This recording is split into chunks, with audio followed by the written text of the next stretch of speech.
Class start करें। कुछ homework दिया था मैंने। 1857 की क्रांति याद करने के लिए दी थी। बोलो। अच्छा, पूछ ली? कब पूछी? आवाज नहीं, अपना मुंह बंद रखो। मुझे याद नहीं है मैंने कब पूछ ली। बेटे कह रहे हैं पूछ ली।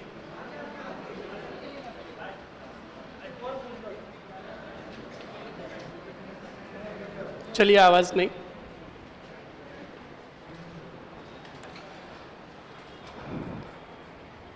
क्रांति याद है? या देखो, एक का भी जवाब नहीं आया है। याद है? ओके, चलो। टॉपिक हमारा चल रहा है किसान आंदोलन। और किसान आंदोलन में कहाँ तक पढ़ाया मैंने? बिचौलिया किसान आंदोलन के कारण लिखा दिए थे, चरण लिखाए मैंने, चरण भी लिखा दिए थे। अब स्टार्ट करना है हमें प्रथम चरण। प्रथम चरण समझाया था? नहीं समझाया? चलो, बाजिया सर की क्लासें हो गई? बस अब हमारी हमेशा कितने घंटे क्लासें लगेगी? 4 घंटे। अगर 4-4 घंटे लगी तो आपके अगले 10 से 15 दिन में कोर्स कंप्लीट हो जाएगा। क्योंकि हिस्ट्री की क्लासें अगर लंबी चलती है ना तो कोर्स फास्टली होता है। अब शॉर्ट टाइम के अंदर फिर पूरा होता नहीं है। चलो, पूछे कुछ? पूछे? तैयार हो? चलो, तो मुझे कौन बताएगा, जिसको आ रहा है हाथ खड़ा, तात्या टोपे राजस्थान में कितनी बार आया? आवाज नहीं। तात्या टोपे राजस्थान में कितनी बार आया?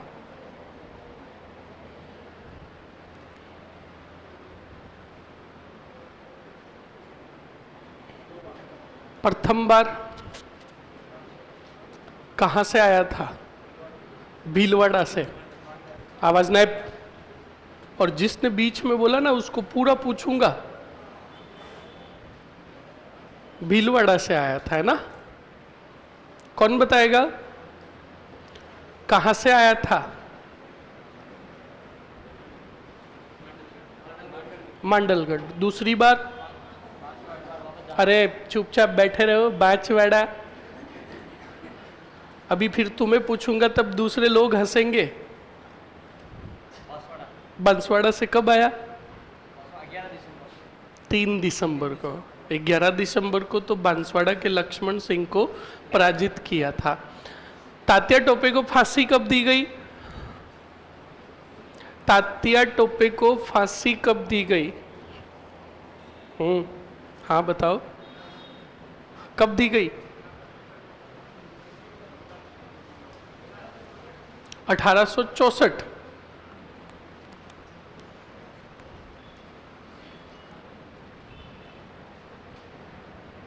नयन खड़ा, बता तात्या टोपे को फांसी कब दी गई? इधर मर। कौन बताएगा?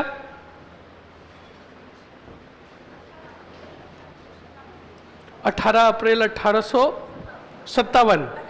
58। 18 अप्रैल 1858। क्या सही कह रही है? मैं नहीं बोल रहा हूं, आम जनता कह रही है। 57 सही है? अब कह दो उपरोक्त में से कोई नहीं। बैठो। कौन बताएगा? सबसे लास्ट। हाँ खड़ी हो। हाँ तू। और कह रही है मैं। रजिस्टर खुला है। बंद कर। अब बता, नीमच में विद्रोह कब हुआ? ये देखो, इसे कहते पूर्ण योग्यता। बता, नीमच में विद्रोह कब हुआ? 3 मई को। पड़ोसी मर जाएगा, खुद का घर तो उजड़ा चमन। बैठो, पढ़ लो मर लो। चलिए, आवाज नहीं, बोर्ड पर देखो।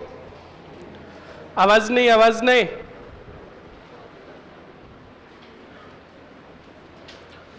चलिए बोर्ड पर देखो, किसान आंदोलन का प्रथम चरण। अच्छे से बोर्ड पर देखिएगा स्टूडेंट।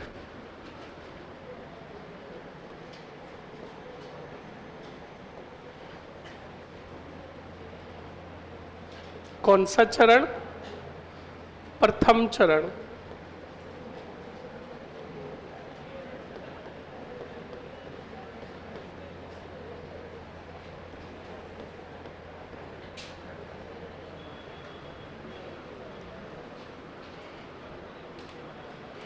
दोनों खड़े हो, खड़े हो दोनों, दोनों खड़े हो। और पीछे तुम भी दोनों खड़े हो, खड़े हो पीछे। हाँ खड़े हो दोनों। हाँ तुम भी खड़े हो। हाँ तू भी आगे खड़ा हो, इसके आगे। हाँ खड़ा हो, पीछे पीछे। तू बैठ जा। तू हाथ कर रहा है जो तू ही। अरे भाई तू बैठ जा। हाँ तू क्या, तू बैठ जा रे, खड़प। क्या कोई प्रॉब्लम है क्या?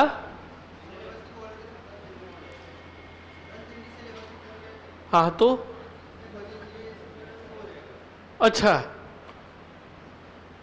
तो क्या विधानसभा में प्रस्ताव लेकर आओगे? तो फिर मैंने कहा ना, पंचायती नहीं करनी है। सिलेबस कब होगा ये मैं तय करूंगा। ये मेरा असिस्टेंट है। बैठो मरो। हाँ तू क्या पंचायती कर रहा था रे? पेन ले रहा था, तेरा कहाँ है? इसके पास है, खड़ा कर उसको। तेरा पेन कहाँ है? क्या बोल रहे? बैठो। हाँ पीछे तुम सबसे लास्ट में बैठे हो और पीछे गेट तुम्हारे नजदीक है। बैठो मरो।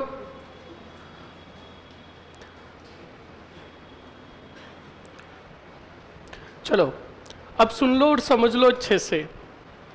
स्टूडेंट, प्रथम चरण व आंदोलन प्रारंभ। सुनो और समझो। प्रथम चरण की बात करें तो 1897, और ये चला कब था? 1915 या फिर 1916। ओके, अब सुनो और समझो अच्छे से। प्रथम चरण के नेतृत्वकर्ता की मैं बात करूं, सबसे पहले यहां पर छोटा पॉइंट लिख देते हैं।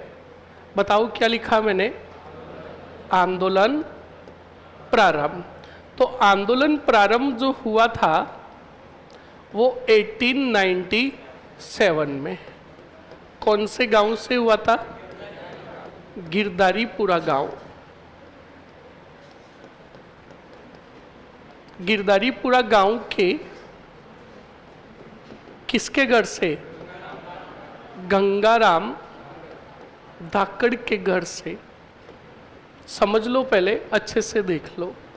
ये तो हुआ आंदोलन प्रारंभ का पॉइंट। ओके, उसके बाद अगर मैं बात करूं दूसरे प्रथम चरण के, किसकी बताओ? नेतृत्वकर्ता की मैं बात करूं तो नेतृत्वकर्ता जो थे वो थे साधु सीताराम दास, और दो इनके सहयोगी थे। नंबर फर्स्ट फतेकरण चारण और बर्मदेव।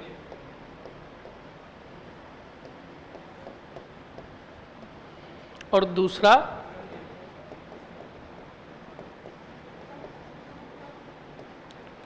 ओके। उसके बाद सुनो, प्रमुख घटनाएं क्या हुई थी? बिजोलिया से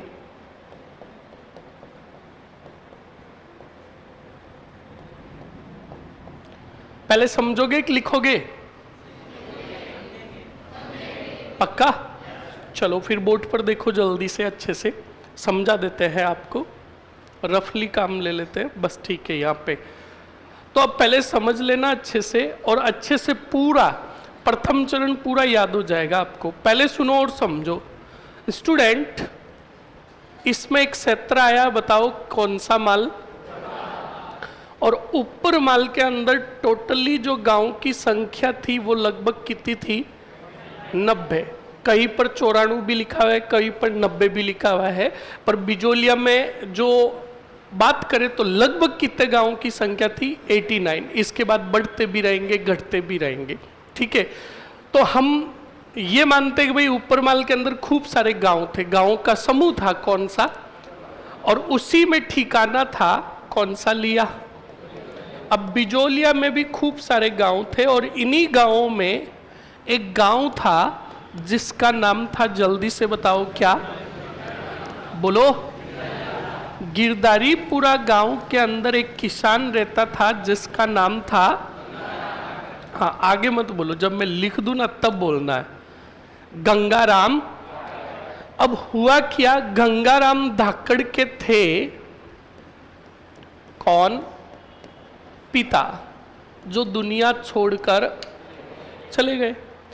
अब हमारे राजस्थान में परंपरा है कि कोई भी व्यक्ति दुनिया छोड़कर चला जाता है तो उसके पीछे कितने दिन होते हैं? 12 दिन। कितने दिन होते हैं? 12 दिन होते हैं। तो सुनना और अच्छे से समझना। अब इन 12 दिनों के अंदर आपको पता है स्टूडेंट, अधिक से अधिक व्यक्ति किस किस दिन इकट्ठा होता है?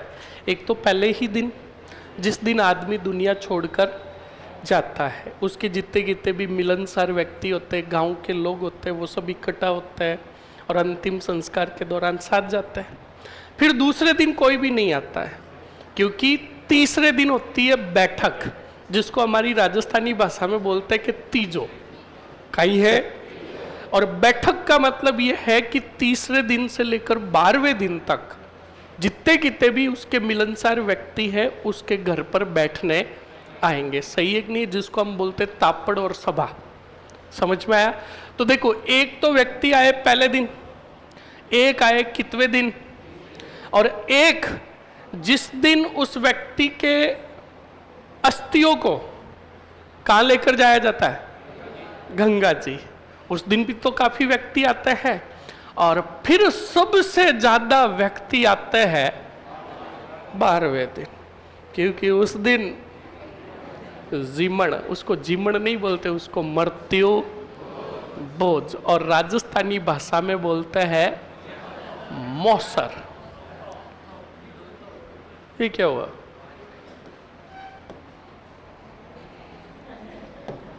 हाँ गया। इसको राजस्थानी भाषा में बोलते हैं मौसर बोलते हैं, और कुछ कुछ का तो औसर भी कर दिया जाता है। क्या होता है औसर? क्या होता है? जीवित व्यक्ति के जीते जी ही खाना खिला देना, वो कहलाता है औसर, और मरने के बाद जो खाना खिलाया जाता है मौसर। समझ में आया ना? अटे राजस्थान है की भी हो सके, जिंदो आदमी भी कह दे कि मारा जीते जीते गिट लो, ताकि मैं देखूं मन ठा रहे कि भाई कुण की तो गिटियो, मारे पाप काटियो। तो सुनो और समझो। अब ये दिन क्यों बता रहा हूँ, सुनना। आपको पता है स्टूडेंट, 12वें दिन मृत्यु भोज के दिन बहुत सारे व्यक्ति आते हैं। तो किसके घर पर आ रखे थे बता? ये क्या हो रहा है रे? ऑटोमेटिकली साफ हो रहे गंगाराम जी। मरे तो गंगाराम जी के पिता है, गंगाराम जी साफ हो रहे। तो गंगाराम के घर पर खूब सारे क्या कौन आ रखे थे? लोग आ रखे थे। और लोग कितने गांव के आ रखे थे बताओ? 89 गांव के आ रखे थे। तो आपको पता है स्टूडेंट, जहां पर सभा होती है वहां पर आने वाले लोग सभा में बैठते हैं, और जो व्यक्ति दुनिया छोड़कर चला जाता है 2 मिनट तो उसके बारे में बातें करते हैं कि साहब बड़ो गजब को इंसान ही हो, पूरे दिन नालियां के मायने पड़ियो रहतो, दारू पीर। मतलब जैसा आदमी होगा उसके कारनामे कहे जाएंगे, और एक अच्छा व्यक्ति जाएगा तो उसके पीछे लोग रोएंगे भी और परेशान भी होंगे। और फिर 2 मिनट 4 मिनट जो व्यक्ति दुनिया छोड़कर गया उसकी चर्चा करने के बाद बेटे गुट बनाकर वहाँ बैठता है और लेटेस्ट मुद्दों के बारे में बात करता है, राजनीति के बारे में कि चीन ने रूस पर अटैक क्यों किया। वहाँ पर इंटरनेशनल चर्चाएं चलती सभा में। तो ऐसे ही सुनो, समझो हमेशा। यहाँ गंगाराम धाकड़ के घर पर भी कितने गांव के किसान आ रखे थे, और सन चल रहा था बिजोलिया में कौन सा, और करों में हद से भी ज्यादा वर्दी कर रखी थी कौन से दास ने, जो राव था कहाँ का। अब गंगाराम धाकड़ के पिता के पीछे क्या हो रहा था, और इसी मृत्यु बोझ में हजारों की संख्या में कितने गांव के किसान आए हुए थे। तो वो किसान बैठे थे, तो उन्हीं किसानों के बीच में चर्चा चलने लगी, बताओ किन को लेकर और किसको लेकर। हाँ, किसान बातें करने लगे कि कृष्णदास ने हमारे ऊपर इतने कर लागू कर दिए, अब चुकाएंगे तो कैसे चुकाएंगे। तो जब ये किसान करों को लेकर चर्चा सभी कर रहे थे, पर कोई ये नहीं कह रहा था कि इन करों को रोका कैसे जाए। वहीं पर एक गवर्नमेंट जॉब वाला व्यक्ति बैठा था, और आपको पता है गांव के अंदर जिनकी गवर्नमेंट जॉब होती है उनकी बड़ी आदर होती है, उनको साफ साफ कहा जाता है। इस बात को ध्यान रखना, तुम भी थर्ड ग्रेड बन जाओ, अभी तो तुम्हारी कोई इज्जत ही नहीं है, ये मुझे भी पता है, पर जब थर्ड ग्रेड बन गए तो तुम्हारे विरोधी भी कहेंगे मार साहब आ गए। सही है कि नहीं है। तो सुनो और समझो, उसी सभा में एक व्यक्ति बैठा था जिसकी बताओ क्या थी, गवर्नमेंट, और उस व्यक्ति का नाम था साधु सीताराम दास। बताओ कौन था। साधु सीताराम दास सभी किसानों की बातें सुन रहे थे। तब साधु सीताराम दास ने कहा, ये सभी किसान करों को लेकर बातें तो कर रहे हैं, पर करों को रोका कैसे जाए इस पर कोई भी बात नहीं कर रहा है। तो बिल्कुल वहां सभा के अंदर साधु सीताराम दास खड़े हुए, और खड़े होकर सभी को क्या जोड़े, हाथ। क्योंकि गांव के अंदर जब भी सभा होती है ना, तो उस सभा के अंदर ऐसे नहीं कि खड़े हुए बकड़ बकड़ बोल दिए। वहाँ गांव के अंदर पंच होता है, अगर बिना अनुमति के कोई बोल दे तो सीधा गांव के बाहर या दंडित किया जाता है। तो साधु सीताराम दास भी वहाँ सभा के अंदर खड़े हुए, सबको हाथ जोड़े। तो सब किसानों ने कहा, भाई चुप हो जाओ, साहब खड़े हुए हैं, कुछ कहना चाहते हैं। तो बिल्कुल साधु सीताराम दास ने सभी किसानों के सामने कहा कि मैं कब से आपकी बातें सुन रहा हूँ, आप करों को लेकर बातें तो कर रहे हो, पर करों को रोका कैसे जाए इसकी कोई भी बात नहीं कर रहे हो।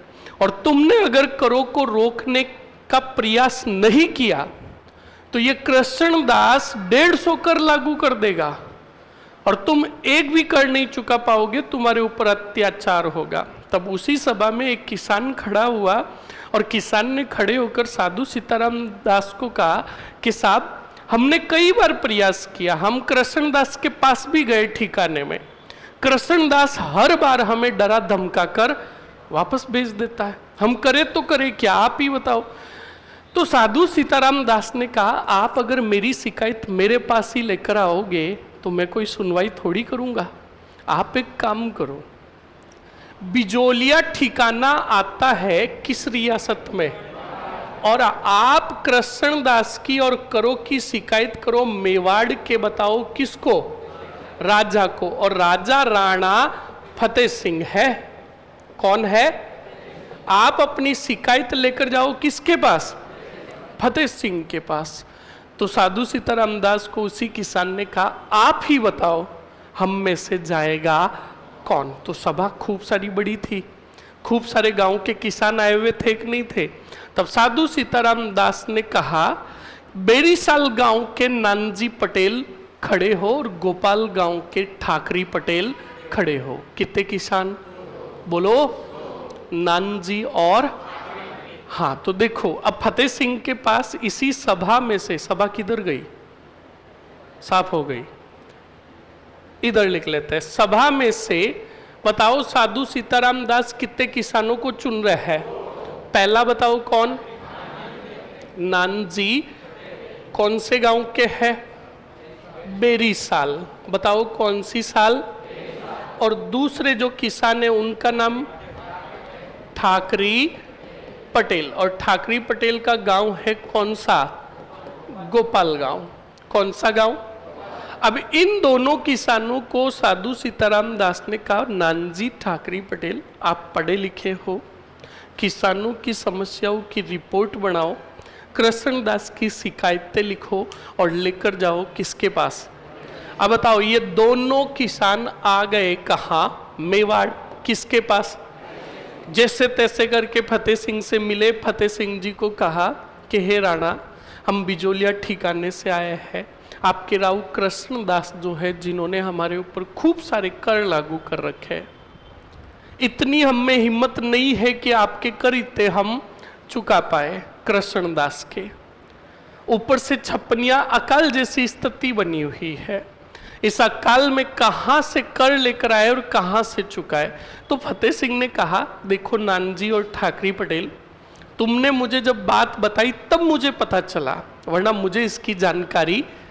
आप बेझिझक होकर वापस बिजोलिया जाओ, मैं मेवाड़ से एक जांच अधिकारी भेजूंगा। क्या भेजूंगा? जो आपके ठिकाने कहाँ आएगा? बिजोलिया। और तुम सभी किसानों की समस्याओं की क्या बनाएगा? रिपोर्ट। और रिपोर्ट अगर तुम्हारे पक्ष में आई तो मैं बिल्कुल आपकी समस्याओं का क्या कर दूंगा? समाधान। बिल्कुल। अब बताओ, नानजी ठाकरी पटेल कहाँ आए? तो सब किसानों ने पूछा कुछ काम हुआ? तो नानजी और ठाकरी पटेल ने इतरते हुए कहा कि हम जाए और काम नहीं हो, स्वैग है हमारा। तो कहा क्या हुआ? तो कहा चिंता मत करो, फतेह सिंह जी एक जांच अधिकारी भेजेंगे, वो जांच अधिकारी आएगा और हमारे समस्याओं का क्या करेगा? समाधान। ओके। अब बताओ स्टूडेंट, बिल्कुल जांच अधिकारी भेजेंगे कौन? फतेह सिंह ने जो जांच अधिकारी भेजा उसका नाम था हामिद हुसैन। बोलो क्या नाम था? अब ये हामिद हुसैन जल्दी से बताओ कौन से लिया आया और किसानों के पक्ष में क्या तैयार की, और ये रिपोर्ट ले जाकर दी किसको? पर फतेह सिंह ने कोई भी कार्रवाई नहीं की। कौन से दास के विरोध? बोलो। अब एक उदाहरण सुनो स्टूडेंट, जैसे सपोज करो आपकी क्लास में दो फ्रेंड है। कितने? दो फ्रेंड, जिगरे फ्रेंड है। एक नयन है, एक नयन के पास कोई और बैठा है।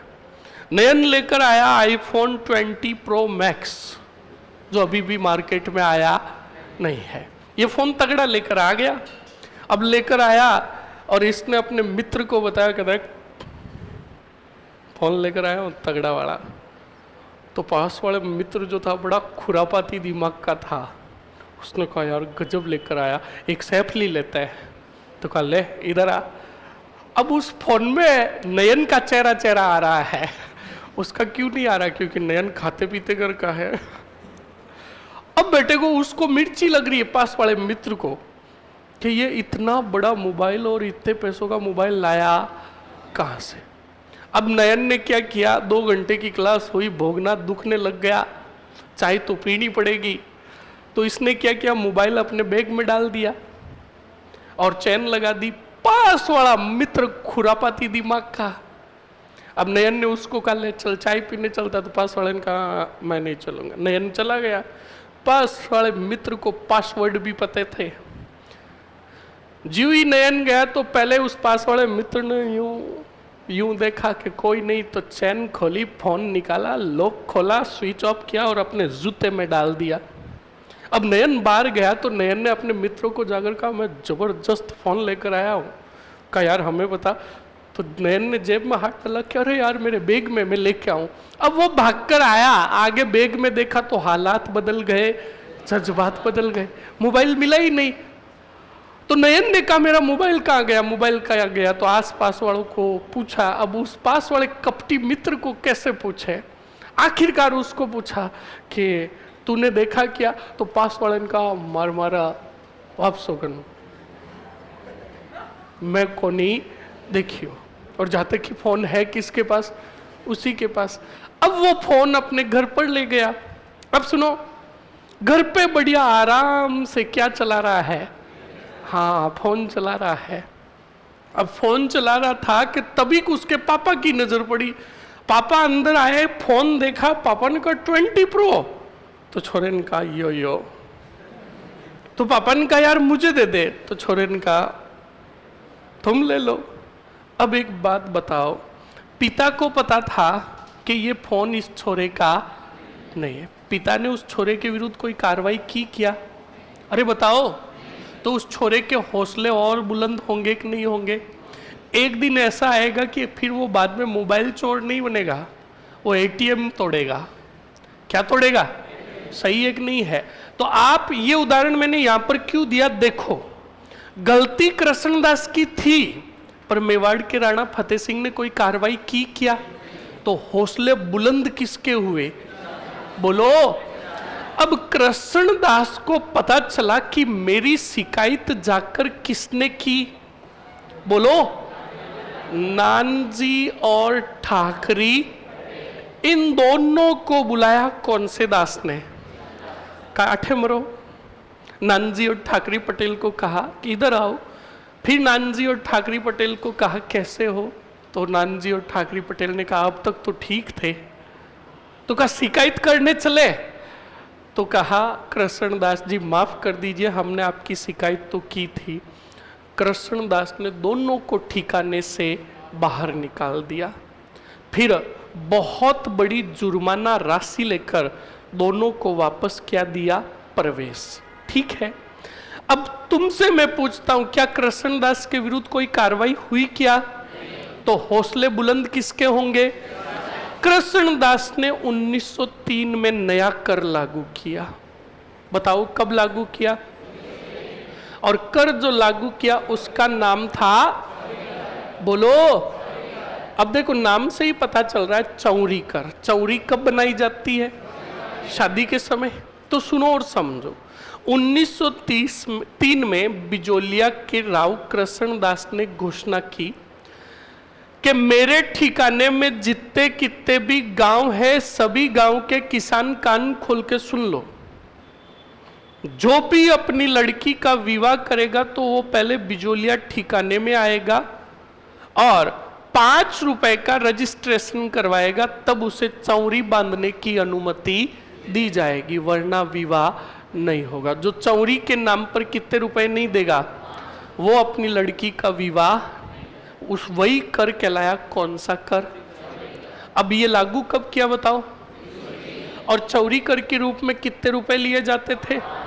अब जब ये लागू किया तो परेशान हुए, वापस बताओ, धाकड़ जाति के और सभी किसान इकट्ठा हुए और इकट्ठा होकर आए इज्जतदार व्यक्ति के पास, जिसकी गवर्नमेंट, और गवर्नमेंट जो किसकी थी?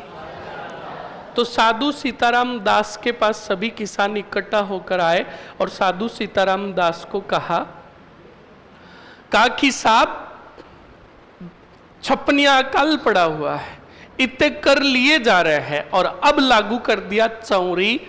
अब हम हमारी लड़कियों का विवाह कैसे करेंगे? कहां से लाए 5 रुपए?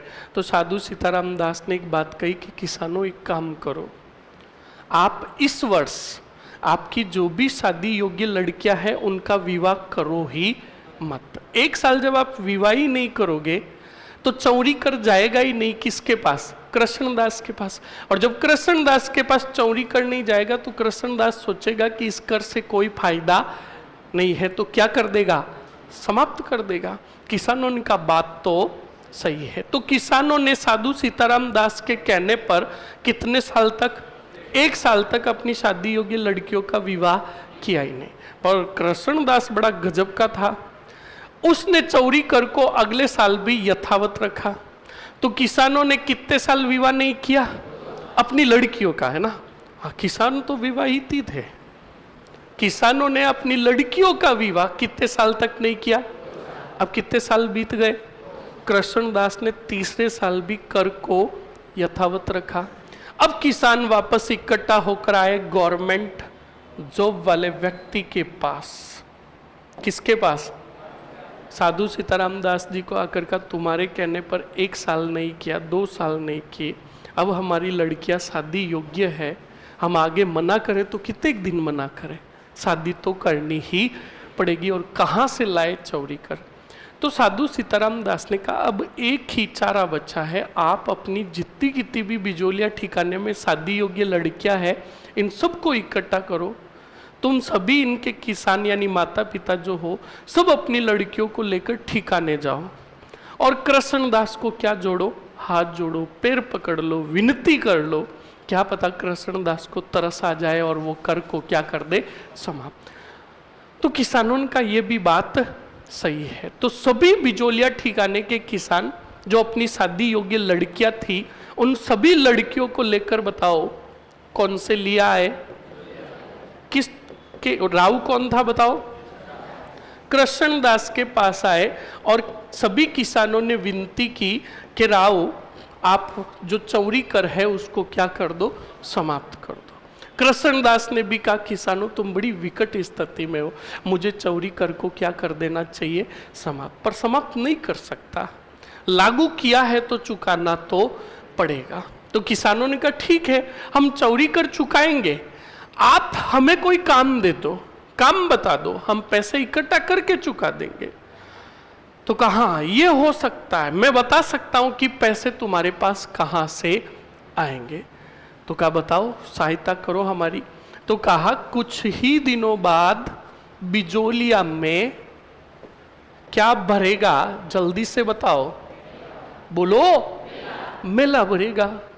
उस मेले में अब की बार एक काम करूंगा, लड़कियों को खरीदा भी जाएगा और बेचा भी जाएगा। तो तुम अपनी छोरियों को मेले में लाना और बेच देना। अब जब बेचोगे तो तुम्हें क्या मिलेंगे, रुपए, और रुपए जो मिले वही रुपए तुम मुझे चौरी कर के रूप में लाकर चुका देना और बाद में अपनी छोरियों को पना देना, विवाह कर देना। मतलब समझे, भयंकर अपमान किया किनका, किसानों का। किसने?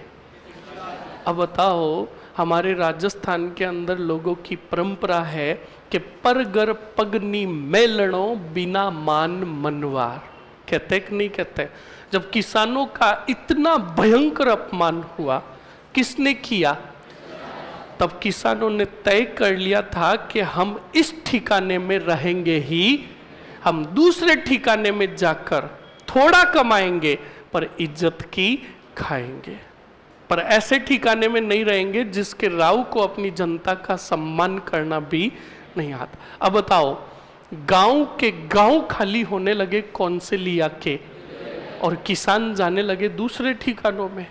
जब ये बात पता चली कौन से दास को, तो कृष्णदास ने रोका किनको और क्या जोड़े, हाथ जोड़े, कहा किसानों आप हमारा क्षेत्र छोड़कर मत जाओ, मुझसे गलती हुई है, मैं चौरी कर को क्या करता हूं, बोलो, समाप्त करता हूं। अब आप कहोगे कि कृष्णदास के एकदम हालात कैसे बदले, जज्बात कैसे बदले? सुनो और समझो कैसे बदले हालात और जज्बात। एक बात बताओ, कृष्णदास बिजोलिया ठिकाने के किसानों से क्या वसूलता था बताओ, और यही कर चुकाना पड़ता था कौन से वार्ड, कौन से राजा को? अब एक बात बताओ, अगर किसान ठिकाने में रहेंगे ही नहीं तो खेती होगी क्या? जब खेती नहीं होगी तो कर किसके पास नहीं आएगा? और जब कृष्णदास के पास कर नहीं आएगा तो क्या वो फतेह सिंह को चुका पाएगा? और जब फतेह सिंह के पास कर नहीं जाएगा तो कार्रवाई कौन करेगा, किसके विरुद्ध? अब बताओ समझ में आया कि नहीं है? तो स्टूडेंट बिल्कुल कृष्णदास ने किसानों को हाथ जोड़े, तब किसान वहीं पर रुक गए और बाद में कृष्णदास की क्या हो गई, मृत्यु, निसंतान। निसंतान बताओ कृष्णदास की क्या हुई, मृत्यु हुई। तब याद रखिएगा स्टूडेंट, अब बात आई कि राव किसको बनाए, और राव जो बनेगा कब बनेगा, 1906 में। और नया राव जो बुलाया गया, कहाँ से बुलाया गया, और ये कामा कहाँ है, और अब कामा भरतपुर से आया था राव बनकर पृथ्वी सिंह। कौन आया? अब पृथ्वी सिंह का बिजोलिया के अंदर नए राव के उपलक्ष्य में क्या हो रहा था? राज तिलक हो रहा था। तो इस पृथ्वी सिंह ने अपने राज्य अभिषेक के समय खूब सारे पैसे उड़ाए। का बुलाओ नोरा फतेह अली खान को, है घर में, और करो डारा ही डारा भंडारा। कौन सा डारा? तो बताओ, अपने राज्य अभिषेक के समय हद से भी ज्यादा पैसे खर्च किए किसने? अब सुनो, परंपरा थी कि कोई भी जब नया राव बनता था और उसके कमर पर क्या बांधी जाती थी, तो उसे खुद को, राव को चुकाना पड़ता था तलवार बंधाई कर। और ये कर किसे चुकाना पड़ता था? रियासत के राजा को। तो अब मैं आपसे पूछता हूं कि तलवार बंधाई कर किसे चुकाना चाहिए? पर पृथ्वी सिंह ने तो पैसे अपने राज्य अभिषेक के समय खर्च किए कि नहीं किए? जब खर्च कर दिए तो पृथ्वी सिंह को कहा, मंत्रियों ने कहा परंपरा है आपको भी चुकाना पड़ेगा। कौन सा कर? तलवार बंधाई कर। तब पृथ्वी सिंह ने कहा एक काम करो, ये तलवार बंधाई कर लागू कर दो आम जनता और किसानों पर। तो बताओ, किसानों ने 1906 में जोरों शोरों से विरोध किया। किसका? बोलो। वापस किसान और राव के बीच में संघर्ष प्रारंभ हुआ। कब? और ये संघर्ष चला 1912 तक। किसान परेशान हो गए। किसान परेशान होकर आए गवर्नमेंट जॉब वाले व्यक्ति के पास, जो इज्जतदार व्यक्ति था, साधु सीताराम दास। साधु सीताराम दास के पास आए और आकर कहा कि बहुत हो गया, अब राव की हम सुनेंगे नहीं। जब ये बात कही तो स्टूडेंट किसानों को कहा साधु सीताराम दास ने कि बिजोलिया में अब वो होगा जो अब तक नहीं हुआ। तो कहा क्या करना है? तो कहा किसानों, इस वर्ष तुम्हें अपने खेतों को क्या रखना है? पड़त। बताओ क्या रखना है? पड़त का मतलब समझे? खाली रखने हैं, जमीन फसल लगानी ही। तो बताओ जमीन क्या रखनी है? पड़त। जब जमीन खाली रखोगे तो फसल होगी नहीं, और फसल नहीं होगी तो पृथ्वी सिंह के पास कर जाएगा ही नहीं, और जब कर नहीं जाएगा तो आंखें खुल जाएगी किसकी? और ऑटोमेटिकली करों में क्या कर देगा? कमी। तो बताओ, साधु सीताराम दास के कहने पर बिजोलिया के किसानों ने अपने खेतों को क्या रखा? बताओ। अब कर नहीं गया किसके पास? तो आर्थिक नुकसान हुआ किसको? बोलो। तब पृथ्वी सिंह ने कहा कि साला ये किसानों को जागरूक कौन कर रहा है? तब नाम आया, बताओ किसका? साधु सीताराम दास का। साधु सीताराम दास की गवर्नमेंट जॉब छीन ली गई और इन्हें बिजोलिया से निष्कासित कर दिया गया। बोलो समझ में आया कि नहीं आया? 1914 में खुद भगवान को प्यारा हो गया कौन? बोलो। कब मरा? 14 में। इसका पुत्र था छोटा सा, कौन सा सिंह? केसरी सिंह। अब केसरी सिंह उम्र में क्या है बताओ? ये बात पता चली मेवाड़ के राणा कौन से सिंह को? तो फतेह सिंह के पास एक अधिकार हुआ करता था जिसको इंग्लिश में कहा जाता था कोर्ट ऑफ वार्ड। बताओ क्या कहा जाता था? हाँ, कोर्ट ऑफ वार्ड्स इंग्लिश में कहते थे। इसका मतलब ये होता है कि रियासत का राजा किसी भी ठिकाने के राव से अगर खुश नहीं है तो उस राव को हटाकर उस ठिकाने का काम अपने हाथों में ले सकता है। तो अब फतेह सिंह को पता चला कि उम्र में छोटा है कौन, तो कौन सा रूल्स लागू किया? और कोर्ट ऑफ वार्ड्स के तहत बिजोलिया भेजा एक व्यक्ति को जिसका नाम था अमर सिंह राणावत। बताओ क्या नाम था? और अमर सिंह राणावत को बिजोलिया का क्या बनाकर भेजा? मुंसरिम बनाकर भेजा। और अमर सिंह को कहा कि तुम जब तक बिजोलिया में काम करोगे जब तक वयस्क नहीं हो जाए कौन?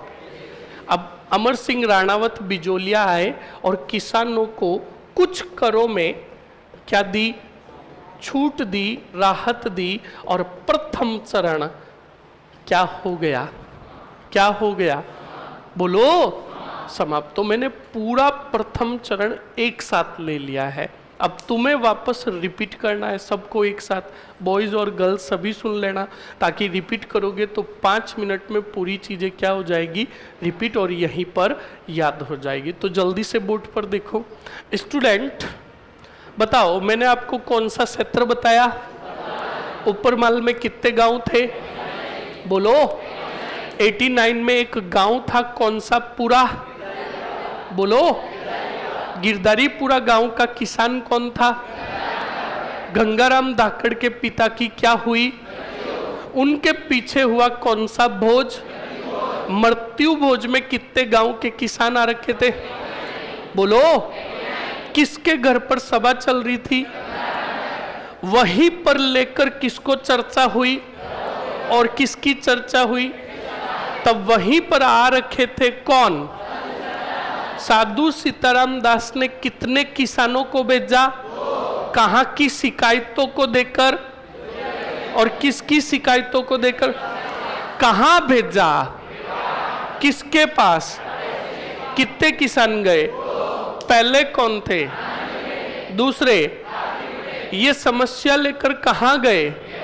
शिकायत की किसको? फतेह सिंह ने कहा मैं भेजूंगा एक जांच अधिकारी में किसको भेजा? क्या हामिद हुसैन की रिपोर्ट पर कोई कार्रवाई हुई? जब कार्रवाई नहीं हुई तो हौसले बुलंद हुए किसके? सन आया कौन सा? एक नया कर लागू किया, कौन सा? चौरी कर में कितने रुपए? सभी किसान परेशान होकर पहुंचे इज्जतदार व्यक्ति के पास। किसके पास? साधु सीताराम दास के कहने पर कितने वर्षों तक किसानों ने अपनी लड़कियों का विवाह नहीं किया? उसके बाद सभी किसान राव के पास पहुंचे। राव ने अपमान किया? अरे किया ना। तब सभी किसान बिजोलिया ठिकाना छोड़कर जाने लगे कि नहीं लगे? तब राव ने माफी मांगी, तब किसान वहीं पर रुके। अब बाद में राव की भी निसंतान क्या हो गई? बोलो। तब 1906 में नया राव बना कौन? बोलो। ये पृथ्वी सिंह कहाँ का था? कामा। अब बताओ, पृथ्वी सिंह ने किसानों पर एक नया कर लागू किया, कौन सा? बोलो। ये कर चुकाना किसको था? पर इसने लागू किस पर किया? अब बताओ, किसानों और राव के बीच में वापस संघर्ष प्रारंभ हुआ कि नहीं हुआ? सन आया 1900। सभी गए किसके पास? और साधु सीताराम दास के नेतृत्व में किसानों ने अपनी जमीन को क्या रखा?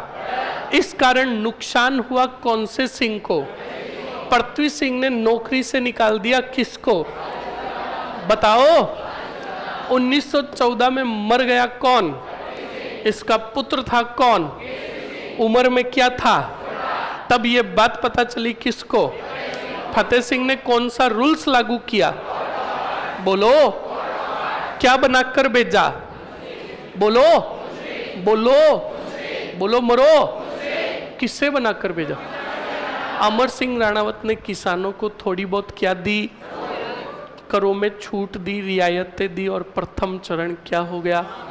अब सुनो, मैंने तो पूरा विस्तृत रूप से समझाया, वरना प्रथम चरण के पॉइंट बन रहे 5 से 6। अब सुनो, प्रथम पॉइंट आंदोलन प्रारंभ, जो मैंने बाहर लिखाया, गिरधारीपुरा गांव के किसान गंगाराम धाकड़ के घर से। दूसरा पॉइंट, नेतृत्वकर्ता साधु सीताराम दास, इनके सहयोगी कितने? फतेहकरण चारण और भरमदेव। ओके। तीसरा पॉइंट, बिजोलिया ठिकाने से कितने किसान भेजे? नानजी और मेवाड़ के राणा फतेह सिंह ने एक जांच अधिकारी भेजा किसको? जब कृष्णदास के विरुद्ध कार्रवाई नहीं हुई तो 1903 में कृष्णदास ने कौन सा कर लागू किया? 1906 में कृष्णदास की मृत्यु के बाद राव बना कौन? पृथ्वी सिंह ने 1906 में कौन सा कर लागू किया? 6 से 12 तक किसान और राव के बीच में संघर्ष चला, और 12 में साधु सीताराम दास के कहने पर किसानों ने अपनी जमीन को क्या रखा? इस कारण नुकसान हुआ किसको? पृथ्वी सिंह की 1914 में क्या हो गई? कोर्ट ऑफ वार्ड्स के तहत भेजा गया किसको? और अमर सिंह राणावत ने किसानों को कुछ रियायतें प्रदान की और प्रथम चरण क्या हो गया। तो देखो ये 5 से 6 पॉइंट कब याद होंगे, जब हम विस्तृत रूप से पढ़ेंगे तब। समझ में आया ना। मैं चाहता तो ये 5 पॉइंट आकर लिखा देता, कितने मिनट लगते, 2 मिनट, और अब तक तो दूसरा चरण भी पूरा हो जाता। पर मैं ऐसा नहीं करूँगा स्टूडेंट क्या आया और 5 पॉइंट लिखे और छपा दिया। पहले हम समझेंगे और उसके बाद अच्छे से समझकर कॉपी में राइट ऑफ करेंगे। अब देखो पहले मैंने बोर्ड पे समझाया, 60% तुम्हारे माइंड में आया, फिर आपने रिपीट किया, थोड़ा और इंक्रीज हुआ, और अब हम समझकर लिखेंगे तो और इंक्रीमेंट होगा। समझ में आया नहीं आया? तो लिखो जल्दी से। अब बढ़िया लिखो, ये बिजोलिया से राव कृष्णदास की शिकायत है तो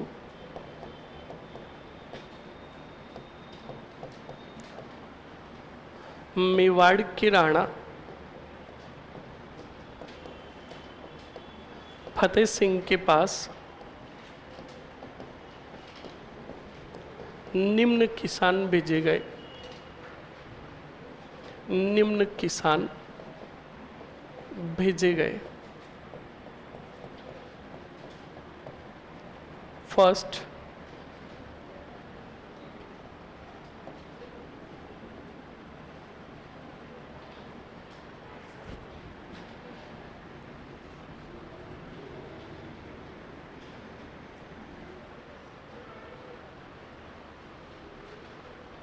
बिजोलिया से राव कृष्णदास की शिकायत है तो मेवाड़ के राणा फतेह सिंह के पास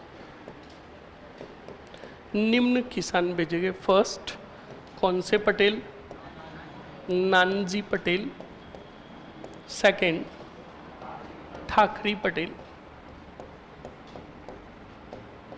इनके गांव के नाम भी लिख दूं, बेरीसाल गांव और दूसरा गोपाल गांव।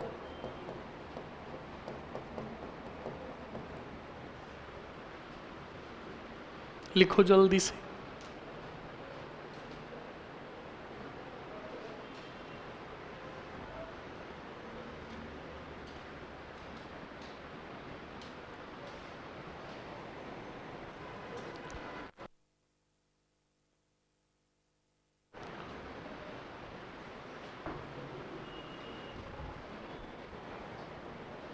बढ़िया अच्छे से लिखते रहो और माइंड में रिपीट करके लिखना ताकि चीज़ यहीं पर अच्छे से याद हो जाए।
लिख लिया? जल्दी से लिखो।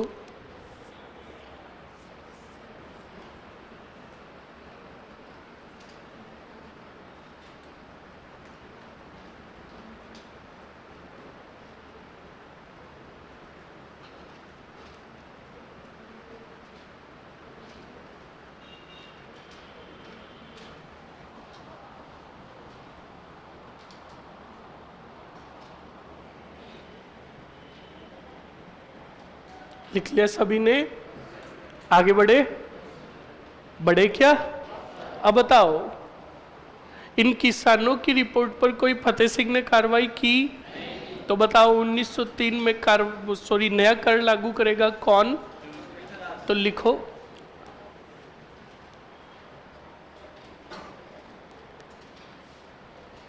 लिखो जल्दी से। लिख लिया ना सभी ने? मैं बोलूंगा आप लिख लोगे? तो लिखो, मेवाड़ के राणा फतेह सिंह ने, मेवाड़ के राणा फतेह सिंह ने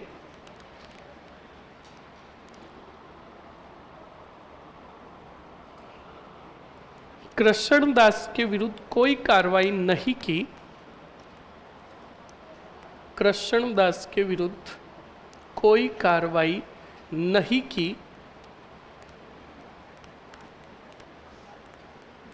तब कृष्णदास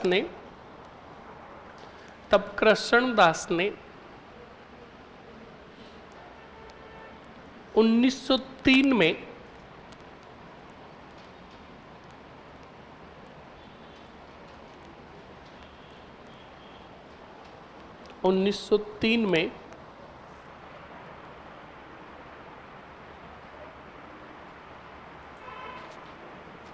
कौन से कर को लागू किया? चौरी कर को लागू किया। एक पॉइंट छूट गया, हामिद हुसैन वाला, अभी लिख लेंगे, कोई बात नहीं, ये लिख दो, चौरी कर को लागू किया। अब वो पॉइंट सबसे लास्ट में लिखेंगे कि या लिखा दूं? सबसे लास्ट में लिखेंगे, है ना, क्योंकि बीच में लिख दिया तो फिर पूरा ऊपर नीचे हो जाएगा। ठीक है, ओके। अब अगले पॉइंट में लिखो चौरी कर को लागू किया। वापस लिखो चौरी कर,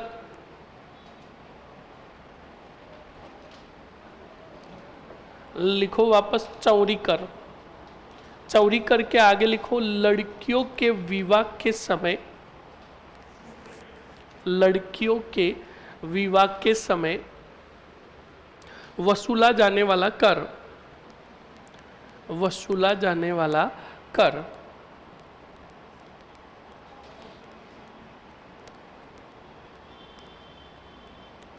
वसूला जाने वाला कर लिख लिया। आगे लिखो 5 रुपए। कितने रुपए? कोष्टक में लिख दो 5 रुपए। अब बताओ स्टूडेंट, जिसको आ रहा है हाथ खड़ा करेगा। अगर 5 रुपए ऑप्शंस में है ही नहीं तब क्या करोगे? जिसको आ रहा है हाथ खड़ा, 5 रुपए ऑप्शंस में है ही नहीं,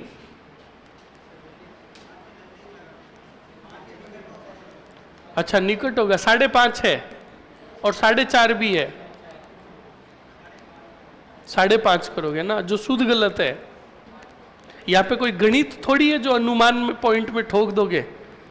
हम गणित में देखते हैं कि भाई उत्तर 6 है तो 6 के नजदीक पॉइंटों में उत्तर आ रहा है 5.95। समझ में आया ना? ये गणित नहीं है जनाब, ये हिस्ट्री है। यहाँ पे सीधे भोगने उड़ते हैं। बताओ 13 रुपए। कितने रुपए?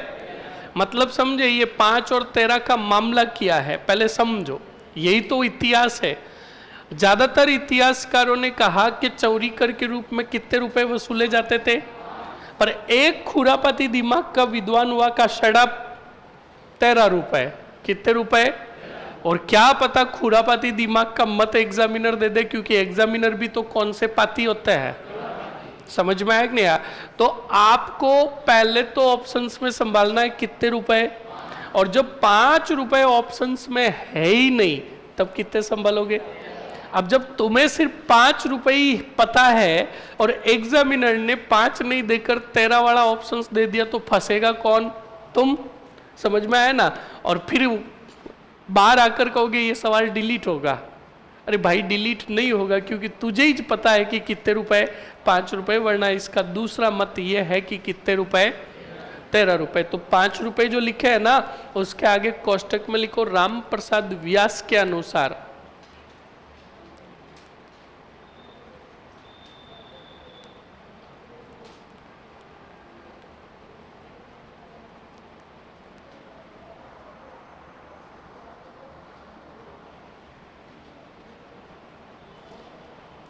₹5 लिख दिए पहले, फिर कोष्टक में लिखो 13 रुपए और फिर आगे विद्वान का भी नाम लिख दो, राम प्रसाद व्यास के अनुसार।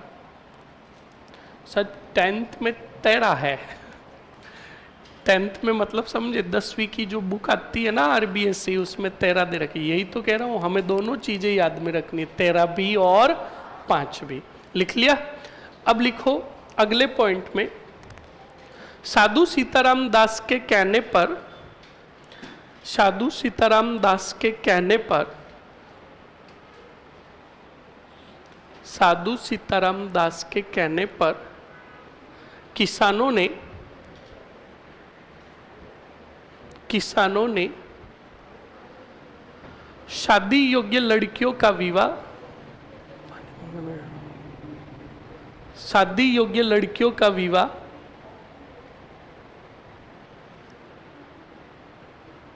2 वर्षों तक नहीं किया, 2 वर्षों तक नहीं किया।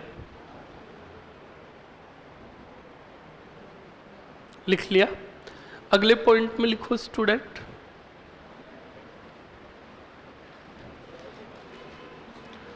लिखो 1906 में, सीधा लिखो पॉइंट, 1906 में कृष्णदास की निसंतान मृत्यु के बाद, कृष्णदास की निसंतान मृत्यु के बाद,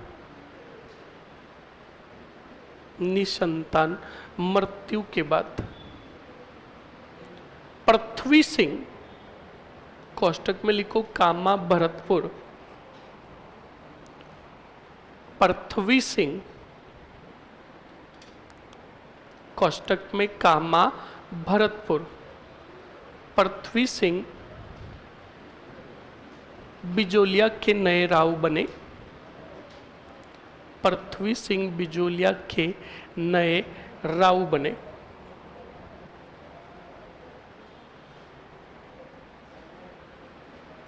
नए राव बने। लिख लिया? अरे लिख लिया ना? ओके। अब बताओ पृथ्वी सिंह ने 1906 में कौन सा कर लागू किया? बहुत बढ़िया, लिखो जल्दी से, डबल स्टार और नोट लगाकर। पृथ्वी सिंह ने 1906 में, पृथ्वी सिंह ने 1906 में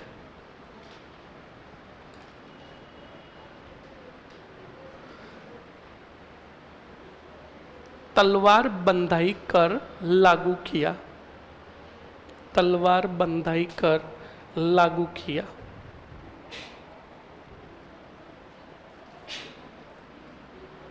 लिख लिया? वापस लिखो तलवार बंधाई कर। ये बेगटो रे, बेटों ने रास्ता रोक दिया ताकि मैं रण क्षेत्र में निरीक्षण करने नहीं पहुंच पाऊं। हरावल भाग के कमीण योद्धाओं, मारे जाओगे। मर जाएगा तू। नींद आ रही है? रात को कहा था? कल मैं उधर आया था तेरी तरफ, मैं वहां पे बनाड़ आकर मैंने जोर जोर से चिल्लाया भी था, नया नए नया। कहा था ये देखो कमीण, मैं उधर नयन नयन कर रहा हूं और कह रहा मैं इधर था सर कॉम्प्लेक्स। कल बाजिया सर की क्लास थी, कितने घंटे हुई? हो गया पूरा? मैंने ही कहा था, मैंने कहा बाजिया सर का पूरा कराओ जल्द से जल्द, ताकि मैं कितने घंटे अभियान कर सकूं? 4 घंटे। अब तुम हो क्या, तुम हो क्या, मैं हूं क्या, हिस्ट्री है। तुम हो, मैं हूं। ना तुम कम हो ना मैं कम हूं। तुम हो तो मैं हूं, और हिस्ट्री है। ओके? अब बिल्कुल बढ़िया 10 दिन धुआंधार और खतर हिस्ट्री अभियान चलेगा, और हिस्ट्री अभियान के अंदर मॉडर्न हम अच्छे से पढ़ेंगे, क्योंकि मैंने कहा ना हर बार बाजी कौन मारता है? मॉडर्न। तो मॉडर्न को ए से जेड फॉर जेब्रा तक पढ़ेंगे, और फिर तो राजा महाराजाओं में कहानियां आएगी। हीरो भी आएगा, हीरोइन भी आएगी, विलन भी आएगा, और नोरा फतेह अली खान भी आएगी। हाँ लिखो, तलवार बंदाई कर लिख दिया। अब देखो तलवार बंदाई कर को सिर्फ 2 ही शब्दों में उत्तर देना है तो आप कहोगे उत्तराधिकारी शुल्क। क्या कहोगे? तो पहले लिखो उत्तराधिकारी शुल्क। उत्तराधिकारी शुल्क। उत्तराधिकारी शुल्क जो नए राव द्वारा, उत्तराधिकारी शुल्क जो नए राव द्वारा, उत्तराधिकारी शुल्क जो नए राव द्वारा रियासत के राजा को, रियासत के राजा को चुकाना होता था, चुकाना होता था। लिख लिया? लिख लिया ना? ओके, नेक्स्ट लिखो 1906 से 1912 तक। 1906 से 1912 तक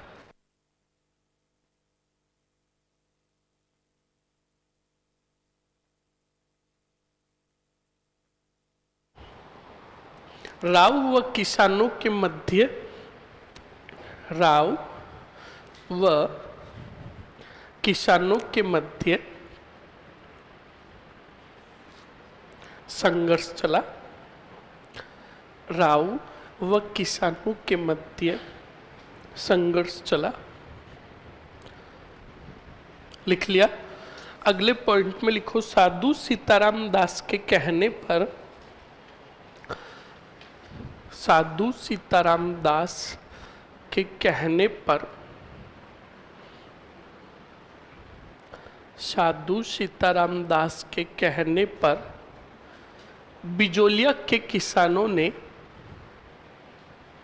बिजोलिया के किसानों ने अपनी जमीन को पड़त रखा, अपनी जमीन को क्या रखा? पड़त रखा, पड़त रखा। इस कारण, इस कारण राव को, राव पृथ्वी सिंह को, नाम लिख दो, इस कारण राव पृथ्वी सिंह को आर्थिक नुकसान हुआ, आर्थिक नुकसान हुआ। आर्थिक क्या हुआ? नुकसान हुआ। अगले पॉइंट में लिखो 1914 में पृथ्वी सिंह की, 1914 में पृथ्वी सिंह की क्या हुई? मृत्यु हुई।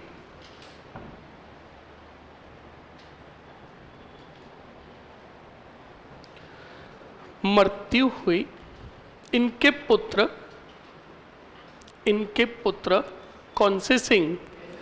केसरी सिंह अल्पायु थे। इनके पुत्र केसरी सिंह अल्पायु थे।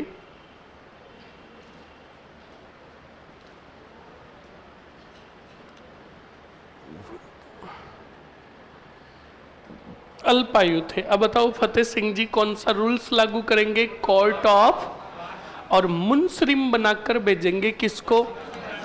और अमर सिंह राणावत 1915 में किसानों को थोड़ी बहुत क्या देंगे? और प्रथम चरण क्या हो जाएगा? तो लिखो मेवाड़ के राणा फतेह सिंह ने, मेवाड़ के राणा फतेह सिंह ने, मेवाड़ के राणा फतेह सिंह ने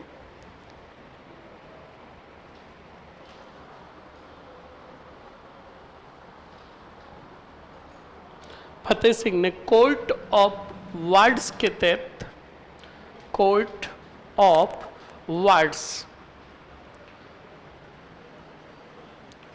कोर्ट ऑफ वार्ड्स के तहत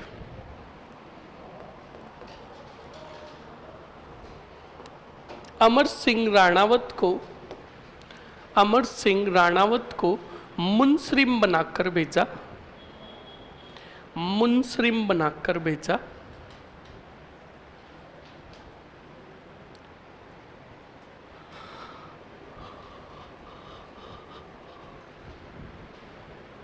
मुनस्रिम बनाकर भेजा।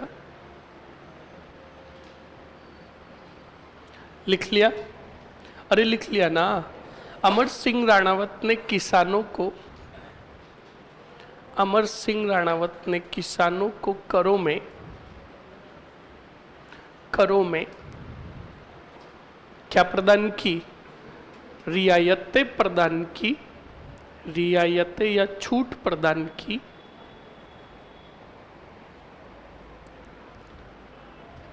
प्रथम चरण क्या हो गया? समाप्त। लिखना का नहीं है, बस इतना ही लिखना है, रियायतें प्रदान की। लिख लिया? अब बताओ कितना चरण आएगा? बोलो। दूसरा चरण। पहले बताओ दूसरे चरण के नेतृत्वकर्ता कौन थे? जिसको आ रहा है हाथ खड़ा, बैठे बैठे बैठे ठोक रहे हैं। दूसरे चरण के नेतृत्वकर्ता कौन थे? कौन बताएगा? दूसरे चरण के नेतृत्वकर्ता। हाँ गर्ल्स, चश्मिश उधर, चश्मिश। हाँ तो खड़ी हो। विजय सिंह पथिक। इनका वास्तविक नाम क्या था? ये कहाँ के थे? उत्तर प्रदेश में कहाँ के थे? इनकी जाति क्या थी? कोई? अरे तो एक क्वेश्चन, ये सभी किससे रिलेटेड पूछ रहा हूं। छोटी बड़ी होशियार है। पर मैंने क्या कहा, एक क्वेश्चन किसका? पथिक जी का। अब सभी बातें किससे रिलेटेड पूछ रहा हूं, तो वो पूरा एक ही क्वेश्चन है। बहुत बढ़िया, बैठो। कौन बताएगा स्टूडेंट? ये विजय सिंह पथिक जो थे कहाँ के? मैंने क्या कहा, तू कुछ भी करेगा चोट यहां पे लगेगी। फोन चला रहा है? किसका मैसेज आया? मैंने तुझे इतना कहा कि शादी की तारीख तक तू बिना फालतू का फोन को टच भी नहीं करेगा। अभी क्या कर रहा था? ओके, सुनो और समझो स्टूडेंट, समझ लेना अच्छे से। विजय सिंह पथिक, पहले सुनो और समझो अच्छे से। विजय सिंह पथिक खुद कहाँ के थे? यूपी के, और यूपी के अंदर बुलंदशहर के। कौन से शहर के? बुलंदशहर के। इनकी जाति जो थी, ये गुज्जर समुदाय से आते थे। कौन से समुदाय से? हाँ। और इनका वास्तविक नाम था भूप सिंह। कौन सा सिंह? अब एक मिनट के लिए सोचो, दूसरे चरण के जो नेतृत्व करता है वो है कहाँ के? यूपी के बुलंदशहर के। अब वो नेतृत्व कर रहे कौन से लिया में? पहली बात तो वो यूपी से, बुलंदशहर से बिजोलिया आए कैसे? क्या उन्हें उधर बाबूजी आए, भैरू जी आए कि हाँ मैं उधर जाऊंगा? सही है कि नहीं है? तो यही तो हमें जानना है। ये जानते ही हमारे विजय सिंह पथिक का पूरा व्यक्तित्व क्या होगा? कंप्लीट हो जाएगा। तो पूरा जानना चाहोगे या शॉर्ट में ही? पूरा।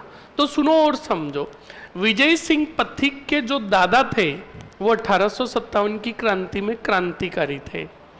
इनके पिता भी क्रांतिकारी घटनाओं को अंजाम देते थे। तो नो डाउट विजय सिंह पथिक भी एक क्या थे? क्रांतिकारी। तो विजय सिंह पथिक भी खूब सारी क्रांतिकारी घटनाओं में जुड़े हुए थे, क्रांतिकारी घटनाओं को अंजाम दे रहे थे। बोर्ड पर बताता हूं आपको ताकि अच्छे से समझ में आए। सुनना और समझना अच्छे से। यहां पर विजय सिंह पथिक का व्यक्तित्व पूरा होगा। अब पहले बताओ व्यक्ति का नाम क्या है?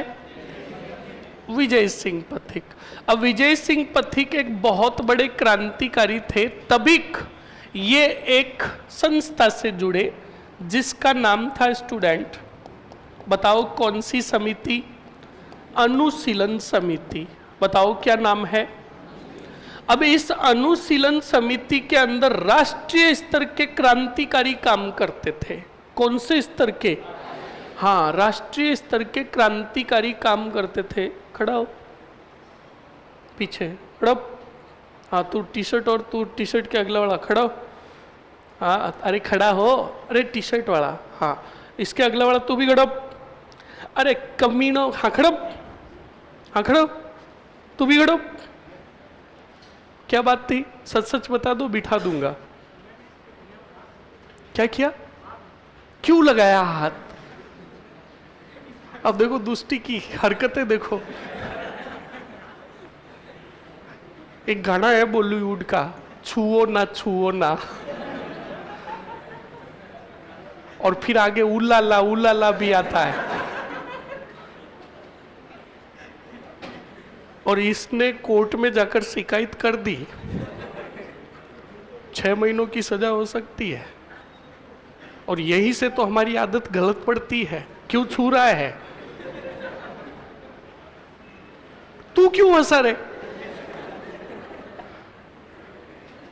बढ़ जाओ। अब देखो ये लक्षण है 3rd ग्रेड वालों के। पर ये बात तेरी अच्छी लगी कि तूने सच बोल दिया, सर मैंने इसको। चलो आवाज नहीं, लक्षण लो, मरो। इधर विजय सिंह पथिक आ रहे हैं, वो उधर उसको छू रहा है। हाँ सर आपने बोला लास्ट में लिखाऊंगा। हाँ एक पॉइंट वो लिख लो, मर लो। प्रथम चरण के दौरान लिखो, आवाज नहीं। प्रथम चरण के दौरान जो पॉइंट छूटा ना, वो पॉइंट लिखो। मेवाड़ के राणा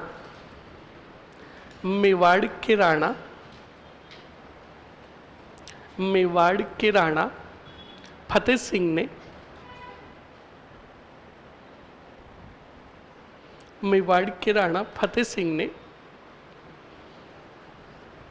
जांच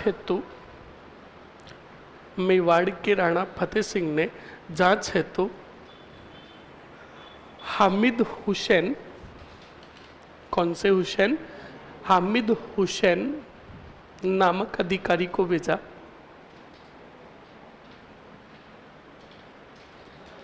हामिद हुसैन नामक अधिकारी को भेजा। लिख लिया। चलिए अब बोर्ड पर देखो स्टूडेंट और समझो अच्छे से। तो देखो विजय सिंह पथिक एक, क्या हुआ रे यार, बार बार डरा देता है साला। अब सुनो और समझो। विजय सिंह पथिक एक राष्ट्रीय स्तर का संघ था जिसमें राष्ट्रीय स्तर के बड़े बड़े क्रांतिकारी जुड़े हुए थे। उस समिति का क्या नाम था? और इसी अनुशीलन समिति से आप जुड़े कौन, बताओ? जब विजय सिंह पथिक अनुशीलन समिति से जुड़े तब 2 राष्ट्रीय स्तर के क्रांतिकारियों से मुलाकात हुई। कितने? एक का नाम था रास बिहारी, बिल्कुल रास बिहारी घोष, और दूसरा जो था उसका नाम था सचिंद्र सान्याल। क्या नाम था? सचिंद्र सान्याल। अब इन दोनों से मिले कौन? तो विजय सिंह पथिक ने देखा दोनों को, तो ये दोनों ने एक राष्ट्रीय स्तर की बहुत बड़ी क्या बना रखी थी? योजना बना रखी थी। और इस योजना को अंजाम देने हेतु विश्वसनीय किनकी जरूरत थी, बताओ? क्रांतिकारियों की। जब विजय सिंह पथिक से मिले, बताओ कौन और कौन? तो दोनों ने मिलकर निर्णय लिया कि यार हमने जो क्या बनाई है, इस योजना में जोड़ देते हैं किसको? विजय सिंह पथिक को। तो रास बिहारी घोष ने कहा कि यार इतना भी जल्दी किसी पर भरोसा नहीं करना चाहिए। अगर विजय सिंह पथिक पर भरोसा करें, क्योंकि अभी तक हमने इनका काम देखा नहीं है, और भरोसा किया कहीं पकड़े गए विजय सिंह जी और योजना कहीं असफल हो गई तो पूरी योजना बिगड़ जाएगी जो हम पूरे भारत में अंजाम देना चाहते हैं। तो दोनों बात कर रहे थे, तभी सचिंद्र ने कहा रास बिहारी को, अरे कहा भाई बंदा कितने नंबर का है, इसका काम बड़ा गजब का है। दोनों बातें कर रहे थे पर दोनों मान नहीं रहे थे। तभी दिमाग खराब हुआ किसका? विजय सिंह पथिक का। विजय सिंह पथिक ने दोनों को कहा कि देखो मेरे दादा क्रांतिकारी, मेरे पिताजी क्रांतिकारी और मैं भी क्रांतिकारी हूं। मैं बंदा, मेरी जीप खड़ी है थाने में। आप मुझे सीधी योजना का एक पार्टिसिपेट, क्रांतिकारी, यानी मैं क्रांतिकारी हूं तो आप मुझे योजना का हिस्सा बनाओ, काम दो मुझे। तब सचिंद्र ने रास बिहारी को कहा, देख मैंने बोला ना बंदा एक नंबर का। कहा ठीक है, इन्हें पहले सहयोगी के रूप में काम में लेते हैं। किसके रूप में? तो विजय सिंह पथिक ने रास बिहारी घोष और सचिंद्र सान्याल ने जो योजना बनाई थी, उस योजना को सफल बनाने हेतु विजय सिंह पथिक को कहा कि तुम्हें जानना है थान ही थान, और राजस्थान के कौन से शहर में पहुंचना है? बोलो, अजमेर में। विजय सिंह पथिक ने कहा वहां जाकर मुझे क्या करना है? तो कहा वहां पर तुम जाओगे तब हमारा व्यक्ति तुम्हें मिल जाएगा। इसका मतलब समझे, विजय सिंह पथिक के पहले ही अजमेर में कोई कार्यरत था। तो अब जो विजय सिंह पथिक जिसके पास आएंगे, तो विजय सिंह पथिक तो सहयोगी कहलाएंगे, प्रमुख तो वो व्यक्ति कहलाएगा जो पहले से ही जुड़ा हुआ था। कौन सी समिति से और किससे जुड़ा हुआ था? ठीक है, अब बताओ विजय सिंह पथिक को कौन से थान आना होगा?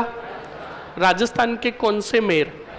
पर ये थे क्या? एक क्रांति, और क्रांतिकारियों के पीछे पड़े हुए थे कौन?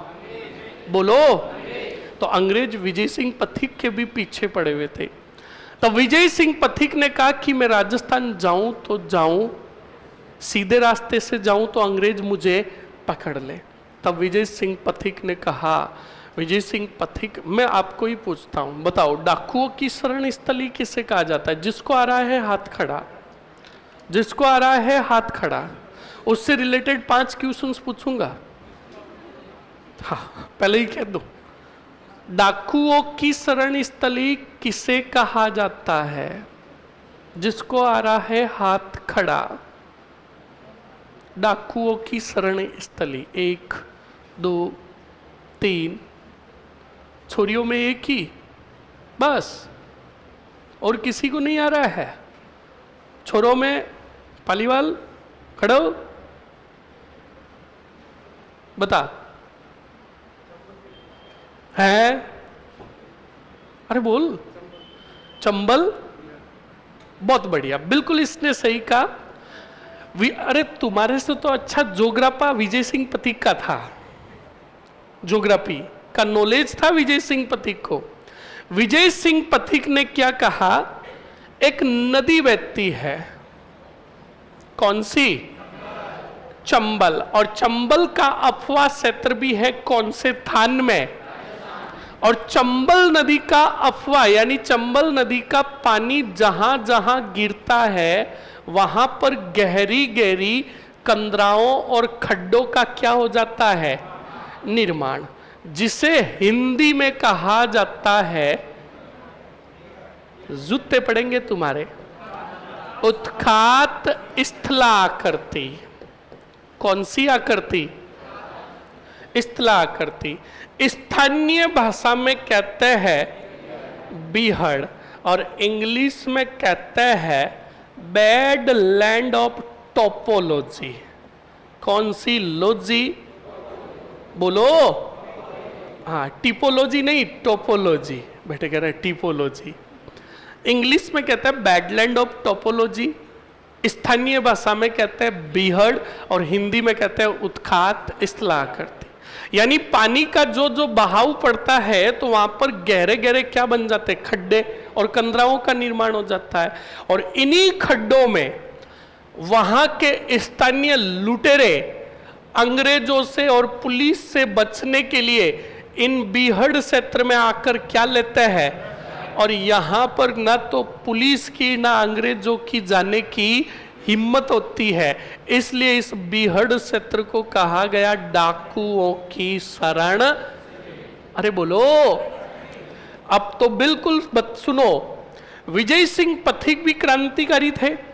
विजय सिंह पथिक ने कहा सीधे रास्ते से गए तो पकड़ लेंगे कौन? अंग्रेज। पर डॉन को पकड़ना मुश्किल ही नहीं, डॉन जाएगा बीहड़ क्षेत्र से। कौन से क्षेत्र से? तो देखो ज्योग्राफी तुमसे अच्छी थी किनकी? विजय सिंह पथिक की। विजय सिंह पथिक बीहड़ क्षेत्र से होते हुए कौन से थान में प्रवेश हुए और राजस्थान के कौन से मेर पहुंचे, और अजमेर में इनसे आकर जो व्यक्ति मिला उसका नाम था गोपाल सिंह खर। आगे मत बोल, अभी टूपा दे दूंगा, ध्यान रखना। बताओ कौन था? बोलो। हाँ, गोपाल सिंह खरवा था। अब गोपाल सिंह खरवा से मुलाकात हुई कौन से सिंह की? विजय सिंह पथिक की। विजय सिंह पथिक से आकर गोपाल सिंह खरवा मिले और गोपाल सिंह खरवा ने विजय सिंह को कहा अनुशीलन समिति, तो कहा बिल्कुल। कहा रास बिहारी घोष और सचिंद्र सान्याल ने भेजा? कहा बिल्कुल। तो कहा ठीक है, आपको मेरे सानिध्य में क्या करना है? काम करना है, योजना को अंजाम देने के लिए। तो पथिक जी ने कहा गोपाल जी बताओ ना यार, योजना क्या करना हो? तुम्हें जितना कहा जाए उतना ही करो। तो कहा क्या करना है? तो कहा आपको मजदूरी करनी है। पथिक जी को क्या कहा? मजदूरी करनी। पथिक जी ने कहा अगर मजदूरी करनी होती तो मेरे यूपी में खूब सारी है, मुझे मजदूरी के लिए भेजा गया यहाँ पे। तो कहा नहीं, योजना का एक भाग है। तो कहा ऐसे पूरी बात बताओ ना। तो कहा क्या करना पड़ेगा? तो गोपाल सिंह खरवा ने विजय सिंह पथिक को कहा कि आपको कौन से मेर में, अजमेर में अंग्रेजों का कौन सा बोर्ड है? Railway board. कौन सा बोर्ड? और इस रेलवे बोर्ड में खूब सारे व्यक्ति क्या करते हैं? काम। तुम्हें भी जैसे तैसे करके इस रेलवे बोर्ड के विभाग में छोटा मोटा काम लेना है। तो कहा ठीक है, तो बिल्कुल बताओ। अब विजय सिंह पथिक ने जैसे तैसे करके अजमेर में अंग्रेजों के कौन से बोर्ड में? रेलवे बोर्ड में छोटा मोटा काम ले लिया, क्योंकि क्षेत्र बदल गया था। अब क्षेत्र बदलने के कारण विजय सिंह पथिक को तो यहाँ जानते कोई थे नहीं। अब यहाँ पर रेलवे बोर्ड में काम मिल गया, तो रेलवे बोर्ड में काम करने लगे विजय सिंह पथिक और वापस संदेश भेजा किसको? का मिशन सक्सेसफुल, जॉब मुझे मिल गई है, अब बताओ आगे क्या करना है। तो गोपाल सिंह खरवा ने कहा रेलवे बोर्ड में खूब सारे काम करते हैं, बताओ क्या? मैकेनिक। उस समय मैकेनिक कहा जाता था, आज की भाषा में तुम इंजीनियर कहते हो। क्या कहते हो? तो गोपाल सिंह खरवा ने कहा विजय सिंह रेलवे बोर्ड में खूब सारे मैकेनिक काम करते हैं और तुम्हें इन मैकेनिकों में से टॉप लेवल के मैकेनिक का पता लगाना है, जो कितनी भी बड़ी मशीन को चंद मिनटों में सही कर दे। अब विजय सिंह पथिक ने पूरे रेलवे बोर्ड में पता लगाया तो एक व्यक्ति का पूरे रेलवे बोर्ड में वर्चस्व था, टॉप लेवल का मैकेनिक था। उसका नाम था स्टूडेंट मनीराम। बोलो क्या नाम था? अरे बोलो। हाँ, मनीराम था। क्या नाम था? मैकेनिक का नाम मनीराम था। तो बिल्कुल अब वापस खरवा को कहा गोपाल सिंह जी ने, गोपाल सिंह खरवा को कहा विजय सिंह ने कहा कि मैंने पता लगा लिया है मैकेनिक का, और वो मैकेनिक कौन सा राम है? मनीराम। तो बिल्कुल स्टूडेंट गोपाल सिंह खरवा ने कहा इस मनीराम को अपनी तरफ मिलाओ। तो बिल्कुल अब बताओ, धीरे धीरे मनीराम से दोस्ती की किसने? पथिक जी ने। धीरे धीरे दोस्ती की, बेस्ट फ्रेंड बने और कहा पहले हाय हेलो किया और फिर कहा चलो चाय पिलाते हैं। क्या पिलाते हैं? तो तुम भी कान खोल के सुन लेना। अचानक आपके कोई नजदीक आने लगे तो उसके पीछे कोई ना कोई षड्यंत्र है। क्या है? वरना बिना कोई षड्यंत्र और कारण के कोई किसी को चाय नहीं पिलाता, कोई किसी को डिनर पर लेकर। हाँ, अगर तुम्हें कोई कहता है कि चलो पार्टी दूं, तो उस पार्टी के पीछे उसके कुछ उद्देश्य छुपे हुए हैं, वरना बिना फालतू की पार्टी कोई किसी को नहीं देता है। इस बात को हमेशा ध्यान रखे। तुम्हें अगर कोई कहता है पार्टी दे रहा हूं, तो समझ लेना उस पार्टी के पीछे बंदे के कोई ना कोई इरादे हैं। इस बात को ध्यान रखें, वरना आप पापा को तो नहीं कहते कि पापा आओ तुम्हें पार्टी देता हूं, पापा हमें पार्टी अच्छी सीधे देंगे। ये बिल्कुल फैक्ट है। समझ में आया कि नहीं आया? और तुम अपने मित्र से कोई काम करवाना चाहते हो तो उसे ये मत सीधा काम मत बताओ, उसे ये कहो कि आज शाम को मेरे घर पर पार्टी है। वो चाहे 40 कोस दूर होगा ना तो भी पार्टी के नाम पर शाम को आपके घर पे आ जाएगा। ऐसे दोस्तों से सावधान रहे, सतर्क रहे। ऐसे दोस्त बड़े हरामी होते हैं। बेटे कहते हैं कि आज शाम को आ जाना पार्टी मेरी तरफ से। अब बुला तो लिया, पार्टी कर भी ली, और फिर कहते हैं कि यार मुझे 2000 रुपये की बहुत ज़्यादा ज़रूरत है, तू देना यार।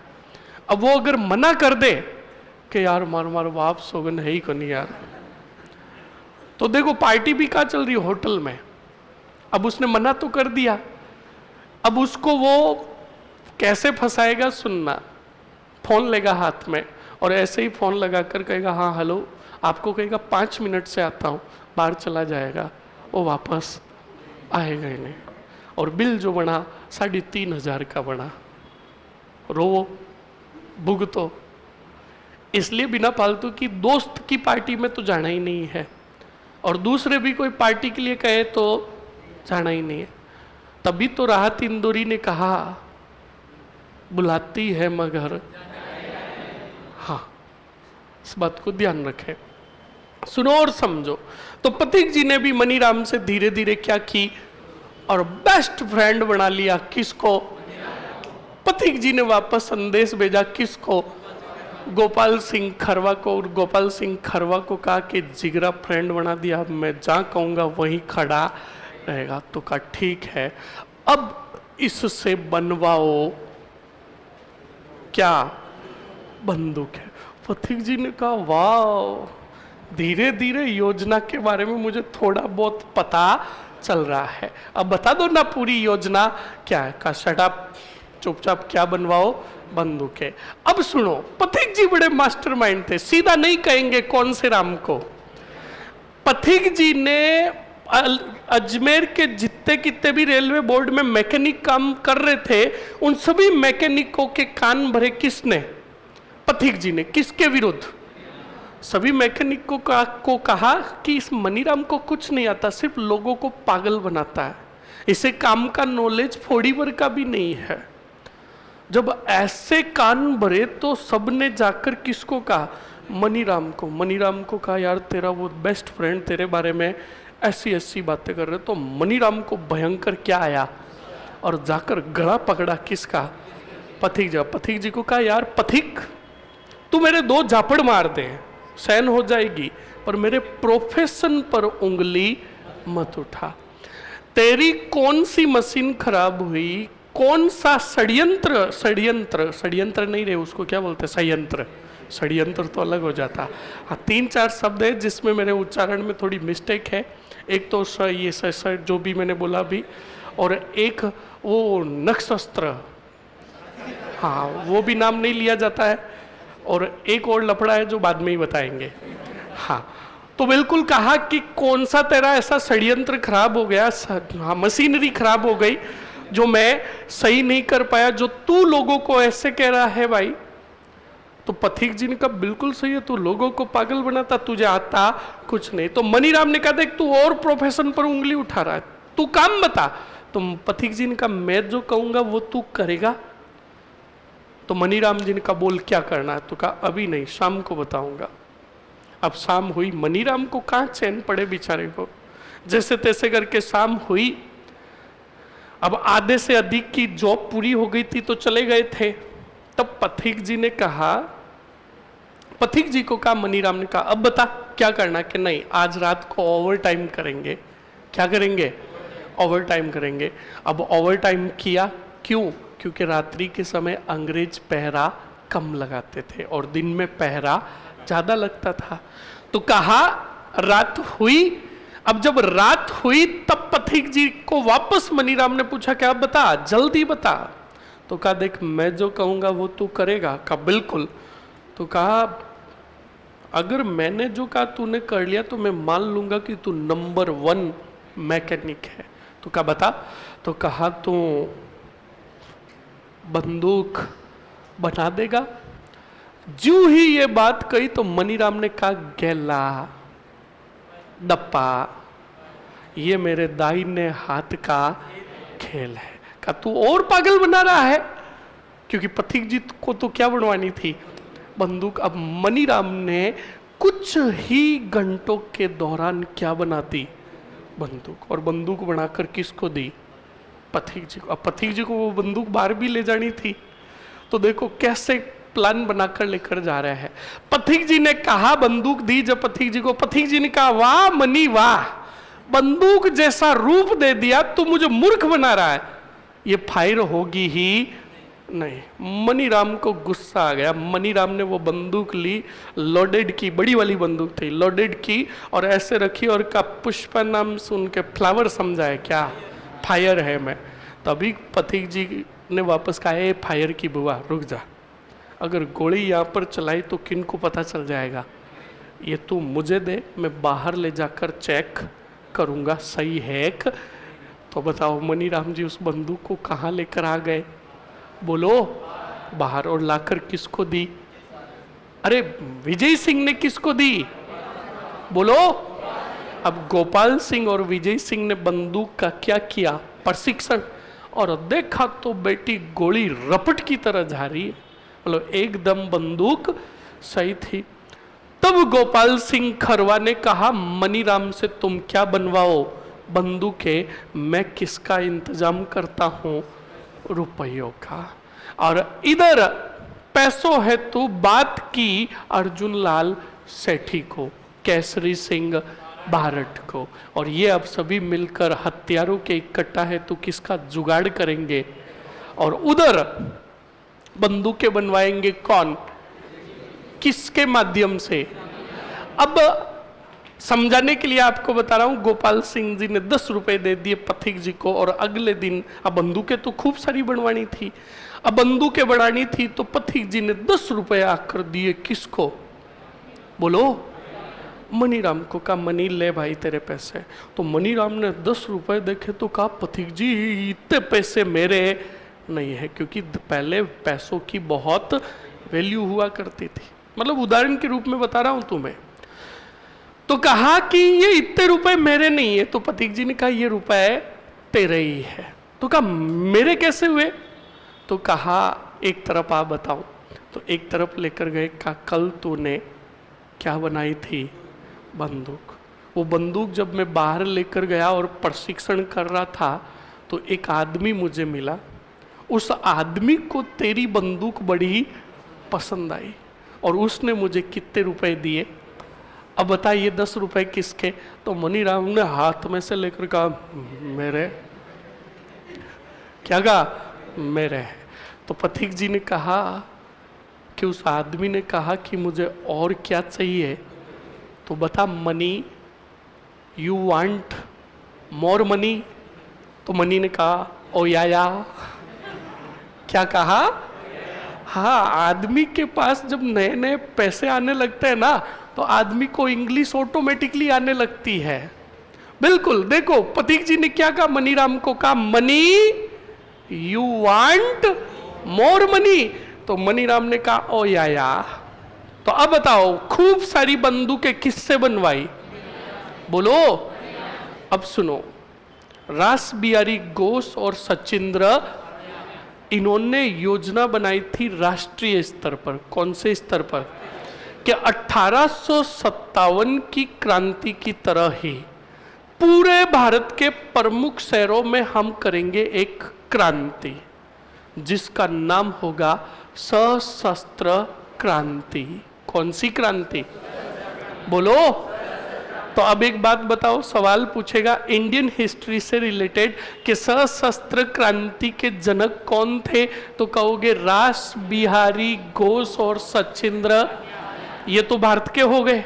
राजस्थान में पूछेगा कि सशस्त्र क्रांति के जनक कौन थे, तो कहोगे गोपाल सिंह खरवा, और उनके सहयोगी कौन, बोलो। अब इन्होंने बिल्कुल स्टूडेंट हथियार फुल इकट्ठा कर लिए, क्रांतिकारियों को भी इकट्ठा कर लिया, गोपाल सिंह खरवा ने और विजय सिंह पथिक ने। अब इंतजार कर रहे थे, तो जल्दी से बताओ कौन सी समिति के आदेश का, अनुशीलन समिति के आदेश का। पर हुआ क्या स्टूडेंट, ये सिर्फ तो सिर्फ हमारे राजस्थान के अजमेर में ही नहीं हो रही थी, भारत के प्रमुख शहरों में हो रही थी, पर अन्य शहरों में क्रांतिकारियों को पकड़ लिया गया। और जब पकड़ा गया और उन्हें पीटा गया, तब उन्हें पूछा गया कि बताओ और आप इस क्रांति का को कहां कहां अंजाम देने वाले थे। तब क्रांतिकारियों ने कहा राजपुताना में कौन से मेर और अजमेर में क्रांति का जिम्मा दिया गया गोपाल सिंह खरवा और विजय सिंह। तो बिल्कुल अब बताओ, केंद्र के अंग्रेजों ने सूचना दी राजपुताना रेजिडेंसी को, और राजपुताना रेजिडेंसी ने बिल्कुल पकड़ लिया किन किन को, गोपाल सिंह खरवा और विजय सिंह पथिक को। तो बताओ विजय सिंह पथिक और साथ में बताओ कौन, गोपाल सिंह खरवा, कौन सी क्रांति को अंजाम दे रहे थे, सशस्त्र क्रांति को। अब सशस्त्र क्रांति का भांडा फूट गया, तो दोनों को पकड़ा गया और पथिक जी को डाला गया कौन से किले में, बताओ। और ये टोडगढ़ का किला कौन से मेर में है, हाँ। अब टोडगढ़ के किले में कैद है कौन, पथिक जी। अब पथिक जी को पकड़ा गया टोडगढ़ के किले में, तो पथिक जी को पता था कि मुझे जल्द से जल्द यहां से नौदो भागना होगा, और यहां से अंग्रेजों ने हमें आगे भेज दिया, तो अंग्रेज ठोक ठोक के हमें हमारी हालत खराब कर देंगे और फिर मैं बच भी नहीं पाऊंगा। तो मुझे जैसे तैसे करके कौन से किले से भागना होगा।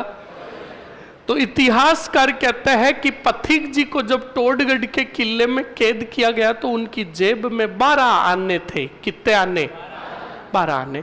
और उनके ऊपर नजर जो रख रहा था एक भारतीय पहरेदारी था। कौन था, हाँ। अब टोडगढ़ के किले में भारतीय पहरेदार था। पथिक जी ने उससे थोड़ी दोस्ती कर ली, और दोस्ती करके उसको कहा कि यार तू मेरा मित्र है, हाथ खोलना, थोड़ा घूम के आ रहा हूँ। तो उसने कहा नहीं नहीं, भाग जाएगा यार पथिक। तो कह रहे यार तू मेरा बेस्ट फ्रेंड है, तुझे अगर भरोसा नहीं हो तो तुझे ही बात कह रहा हूँ। मेरी जेब में कितने आने हैं, तो 7 आने गिरवी के रूप में रख ले। मैं वापस आ जाऊं, 2-1 आने तू रख लेना, 5 आने मुझे दे देना। और कहता है ना लालच बुरी बला। उस पहरेदार ने कहा नहीं, पूरे 12 आने रख। तो पथिक जी ने पहले नाटक किए, क्योंकि पथिक जी सीधा कह देते हाँ रख ले, तो उसे पता चल जाता कि भाग जाएंगे। पथिक जी ने कहा नहीं, 12 नहीं रखूंगा, 10 रखूंगा। तो उसने कहा नहीं भाई 12 रखे तो देख। तो कहा फिर 12 रखूंगा तो तुझे 2 ही दूंगा, 10 वापस लूंगा। कहा पक्का। अब बताओ कितने आने रखे, 12 आने पूरे रखे। पथिक जी के क्या खोल दिए, पथिक जी ने कहा कुरिया नाट, शेर आया। और पथिक जी वहां से भागने में क्या हो गए, कौन से किले से, टोडगढ़ के किले के बाहर आकर पथिक जी ने कहा 19 मुल्कों की पुलिस पीछे पड़ी है, पर डॉन को पकड़ना मुश्किल ही नहीं, क्योंकि डॉन अब बाबूजी के वेश में घूम रहा है। मतलब टोडगढ़ के किले से बाहर आए, कोई साधु मिल गया था, किनको, पथिक जी को। तो उस साधु को पथिक जी ने कहा धोख देऊं, खाई देऊं। हाँ, हमारे राजस्थानी भाषा में प्रणाम करने को क्या कहता है, हाँ। तो कहा धोख देऊं। तो ऋषि मुनि ने, उस साधु ने कहा खुश रहो, जीवता रहो। तो कहा थोड़ा एक तरफ चलो ना। धमाधम बचेड़ा और साधु का वेश धारण कर लिया। किसने, हाथ में क्या ले लिया, कमंडल। और कोई भी आता तो कहते खुश रहो, ताकि कोई पकड़े। तभी तो ये बात कही, डॉन को पकड़ना मुश्किल ही नहीं, नामुमकिन है, क्योंकि डॉन साधु के वेश में घूम रहा है। अब बताओ पथिक जी भागने में सफल हो गए कहां से, और भागते भागते भागते भागते भागते भागते कौन से गांव में आए? ओछड़ी। कौन सी छड़ी? बोलो। और ये ओछड़ी गांव है तोड़ ही तोड़ चित्तौड़। कौन से तोड़ में? अब इधर ओछड़ी आए तो ओछड़ी के अंदर स्टूडेंट एक व्यक्ति थे जिनका नाम था हरि भाई किंकर। बोलो क्या नाम था? हरि भाई किंकर ने स्थापना की थी विद्या प्रचारिणी सभा की। बोलो किसकी? और इसी विद्या प्रचारिणी सभा की एक शाखा खोल रखी थी छड़ी ही छड़ी ओछड़ी गांव में। बोलो कौन से गांव में? और ओछड़ी गांव कौन से तोड़ में है? अब इसी ओछड़ी गांव में पहुंचे, जल्दी से बताओ कौन? और विजय सिंह पथिक ने जब विद्या प्रचारिणी सभा को देखा तो जुड़ गए कौन सी सभा से? विद्या प्रचारिणी सभा से। अब जब विद्या प्रचारिणी सभा से जुड़े तो मुलाकात हुई, बताओ किससे? हरिभाई किंकर से। और हरिभाई किंकर ने विजय सिंह पथिक को कहा कि देख भाई, तू अगर विद्या प्रचारिणी सभा से जुड़ रहा है तो पूरा काम संभालना होगा। पथिक जी ने कहा आप चिंता मत करो, मैं बिल्कुल पूरा अच्छे से काम संभालूंगा। तो अब बताओ विजय सिंह पथिक कौन सी सभा से जुड़े? अब विद्या प्रचारिणी सभा से जुड़े काम करने लगे। तब हरिभाई किंकर ने पथिक जी को कहा पथिक जी, विद्या प्रचारिणी सभा की हर वर्ष क्या बुलाई जाती है? सभा, जिसको इतिहास की भाषा में हम नाम देंगे अधिवेशन। बताओ क्या बुलाया जाता है? और इस वर्ष भी बुलाना है 1915 में विद्या प्रचारिणी सभा का क्या? तो पथिक जी ने कहा आप चिंता मत करो, इस अधिवेशन में किन किन को बुलाना है आप मुझे उनकी क्या दे दो? लिस्ट दे दो। उन सभी व्यक्तियों को मैं बुला दूंगा और अब की बार अधिवेशन की अध्यक्षता मैं करूंगा। तो अब बताओ हरिभाई किंकर ने लिस्ट दे दी। उस लिस्ट में नाम था बिजोलिया के साधु सीताराम दास का। तो बताओ विद्या प्रचारिणी सभा के 1915 के अधिवेशन का निमंत्रण कौन से लिया आया? अरे बोलो किसके पास आया? तो बताओ साधु सीताराम दास 1915 में भाग लेने के लिए आए कौन सी छड़ी? किसके अधिवेशन में? कब आए? और वहां पर काम करते हुए देखा किसको? और विजय सिंह पथिक को देखा तो उनके कार्य से बड़े प्रभावित हुए। कौन? तब साधु सीताराम दास ने सोचा कि अगर ये व्यक्ति जुड़ जाए कौन से आंदोलन से तो बिजोलिया के किसानों की पूरी समस्याओं का क्या हो जाएगा? बोलो समाधान। तो इस प्रकार जुड़े थे कौन? बोलो समझ में आया कि नहीं आया? तो स्टूडेंट हमेशा जाना करो। अब देखो विजय सिंह पथिक के साथ साथ बहुत गहरी चीजें तुमने कंप्लीट कर दी। अब एग्जामिनर ने सिलेबस में कहीं नहीं दिया है सशस्त्र क्रांति, और तुम्हारे एग्जाम में सवाल पूछेगा सशस्त्र क्रांति का राजस्थान में जनक कौन था? बोलो। विजय सिंह पथिक को कौन से किले में कैद किया गया? बोलो। सशस्त्र क्रांति के योजना के अंजाम हेतु हथियारों को जो इकट्ठा किया वो किस मैकेनिक की सहायता से किया? बोलो। बहुत बढ़िया, जल्दी से बताओ विद्या प्रचारिणी सभा 1915 के अधिवेशन की अध्यक्षता किसने की? विद्या प्रचारिणी सभा की स्थापना किसने की? बोलो। कहेगा भारत में सशस्त्र क्रांति के जनक कितने जने? कौन? बोलो।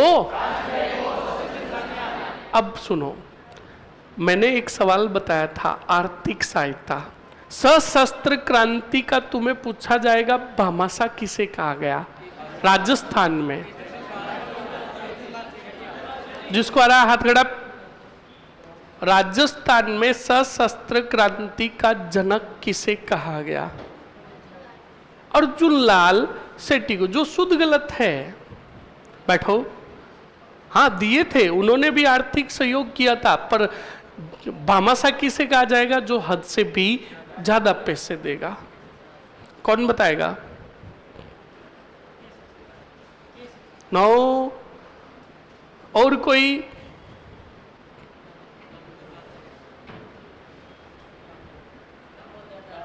दामोदर दास राठी। कौन था? बोलो मरो। देखो बोल ही नहीं रहे, मर रहा है। बोलो। हाँ, सबसे ज्यादा सशस्त्र क्रांति में जो आर्थिक सहयोग किया था वो किसने किया? अब ऑपोजिटली याद करने, भामाशाह कितने आ गए? 1857 की क्रांति का भामाशाह पूछे तो अमरचंद बांटिया, और सशस्त्र क्रांति का भामाशाह पूछे तो दामोदर दास राठी। बोलो समझ में आ गया? हेडिंग डालो, दूसरा चरण। फास्टली, दूसरा चरण। और दूसरे चरण में लिखो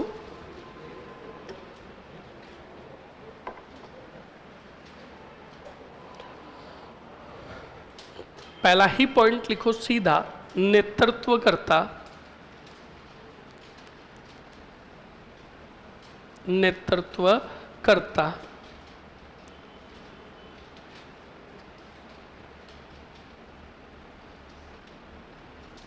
और नेतृत्वकर्ता में लिखो स्टूडेंट विजय सिंह पथिक।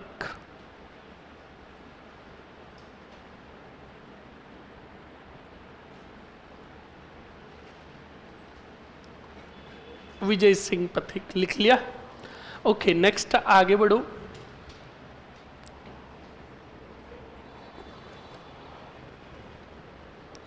विजय सिंह पथिक का अगला पॉइंट लिखो स्टूडेंट। अगले पॉइंट में लिखो 1915। लिखो 1915 विद्या प्रचारिणी सभा के अधिवेशन के समय। 1915 विद्या प्रचारिणी सभा के अधिवेशन के समय। विद्या प्रचारिणी सभा के अधिवेशन के समय विजय सिंह पथिक की मुलाकात। विजय सिंह पथिक की मुलाकात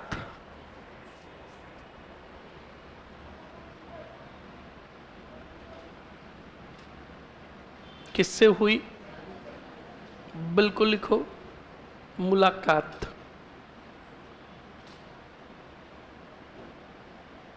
साधु सीताराम दास से हुई।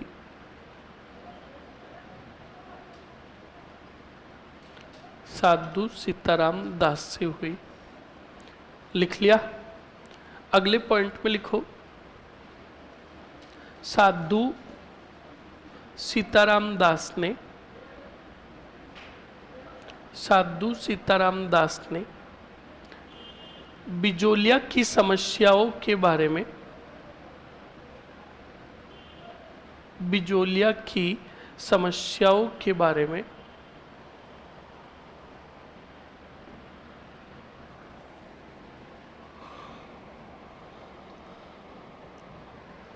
किसको अवगत करवाया? विजय सिंह पथिक को अवगत करवाया।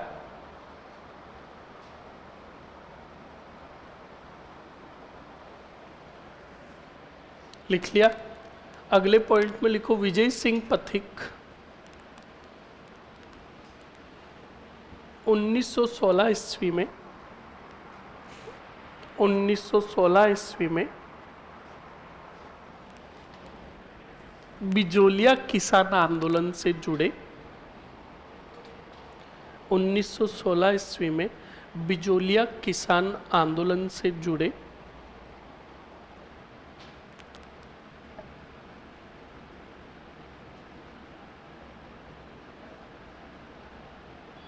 बिजोलिया किसान आंदोलन से जुड़े। लिख लिया?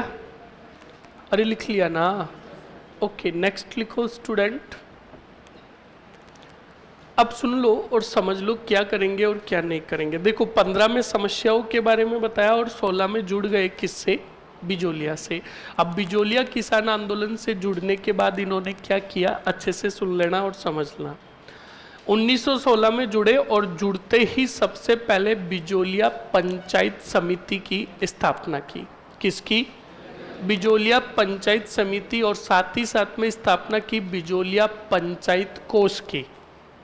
मतलब समझे, एक तो समिति बनाई किसानों की और साथ ही साथ में एक कोष की भी स्थापना की और सभी किसानों को कहा कि हम खुद के पैसे इकट्ठा करेंगे, इस कोष में जमा करेंगे और किसानों को जागरूक करने का क्या करेंगे, काम करेंगे। ओके, अब आगे क्या होता है क्या नहीं होता है सुनना।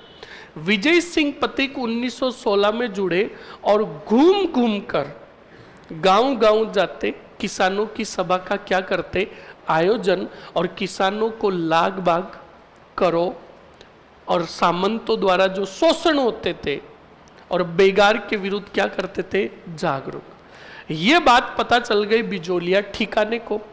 तो बिजोलिया ठिकाने ने पथिक जी को गिरफ्तार करने का क्या जारी कर दिया, आदेश। क्या जारी कर दिया?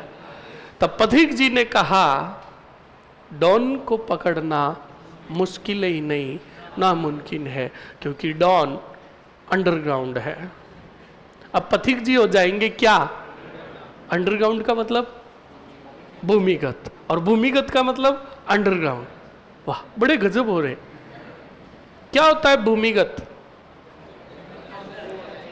खड्डा खोदकर भूमि में गत हो जाना, है ना, छुप जाना, ऐसी जगह पर छुप जाना जहां पर किसी की नजर ही नहीं पड़े, उसे कहते हैं भूमिगत होना। क्या होना? हाँ, ऐसे नहीं कि भूमिगत का मतलब भूमि, जमीन, खड्डा खोदा और गत, नो। तो सुनो, मतलब पथिक जी को गिरफ्तारी के आदेश जारी हुए तो पथिक जी बिजोलिया छोड़कर एक गांव में चले गए, उमा जी का खेड़ा। कौन से गांव में? बोलो। और उमा जी का खेड़ा गांव में एक खाली घर पड़ा था काफी वर्षों से। कैसा घर पड़ा था? जिसको हिंदी में कहा जाता वीरान सा घर। कौन सा घर? तो एक खाली घर पड़ा था, उस खाली घर में गए और रहने लगे।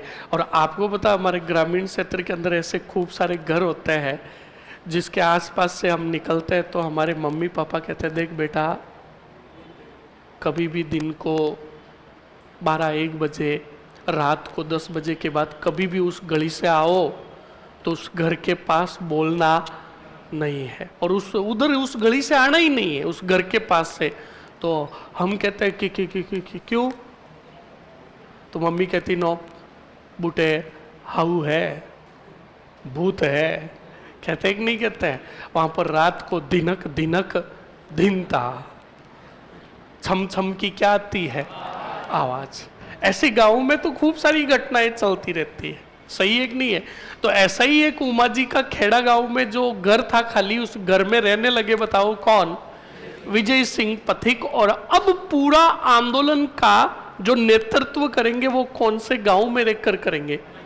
तो तुम्हें सवाल पूछ ले, बिजोलिया किसान आंदोलन के दौरान विजय सिंह पथिक का प्रमुख केंद्र कौन सा था? उमा जी का खेड़ा। और ए ऑप्शंस में देगा बिजोलिया, जो शुद्ध गलत है, क्योंकि बिजोलिया में तो उनकी गिरफ्तारी के क्या जारी कर रखे थे, तो वो नेतृत्व कहां से करेंगे? समझ में आया कि नहीं? यार जल्दी से जाओ, चाय आई पी के आओ, फिर वापस पथिक जी को दौड़ाते हैं।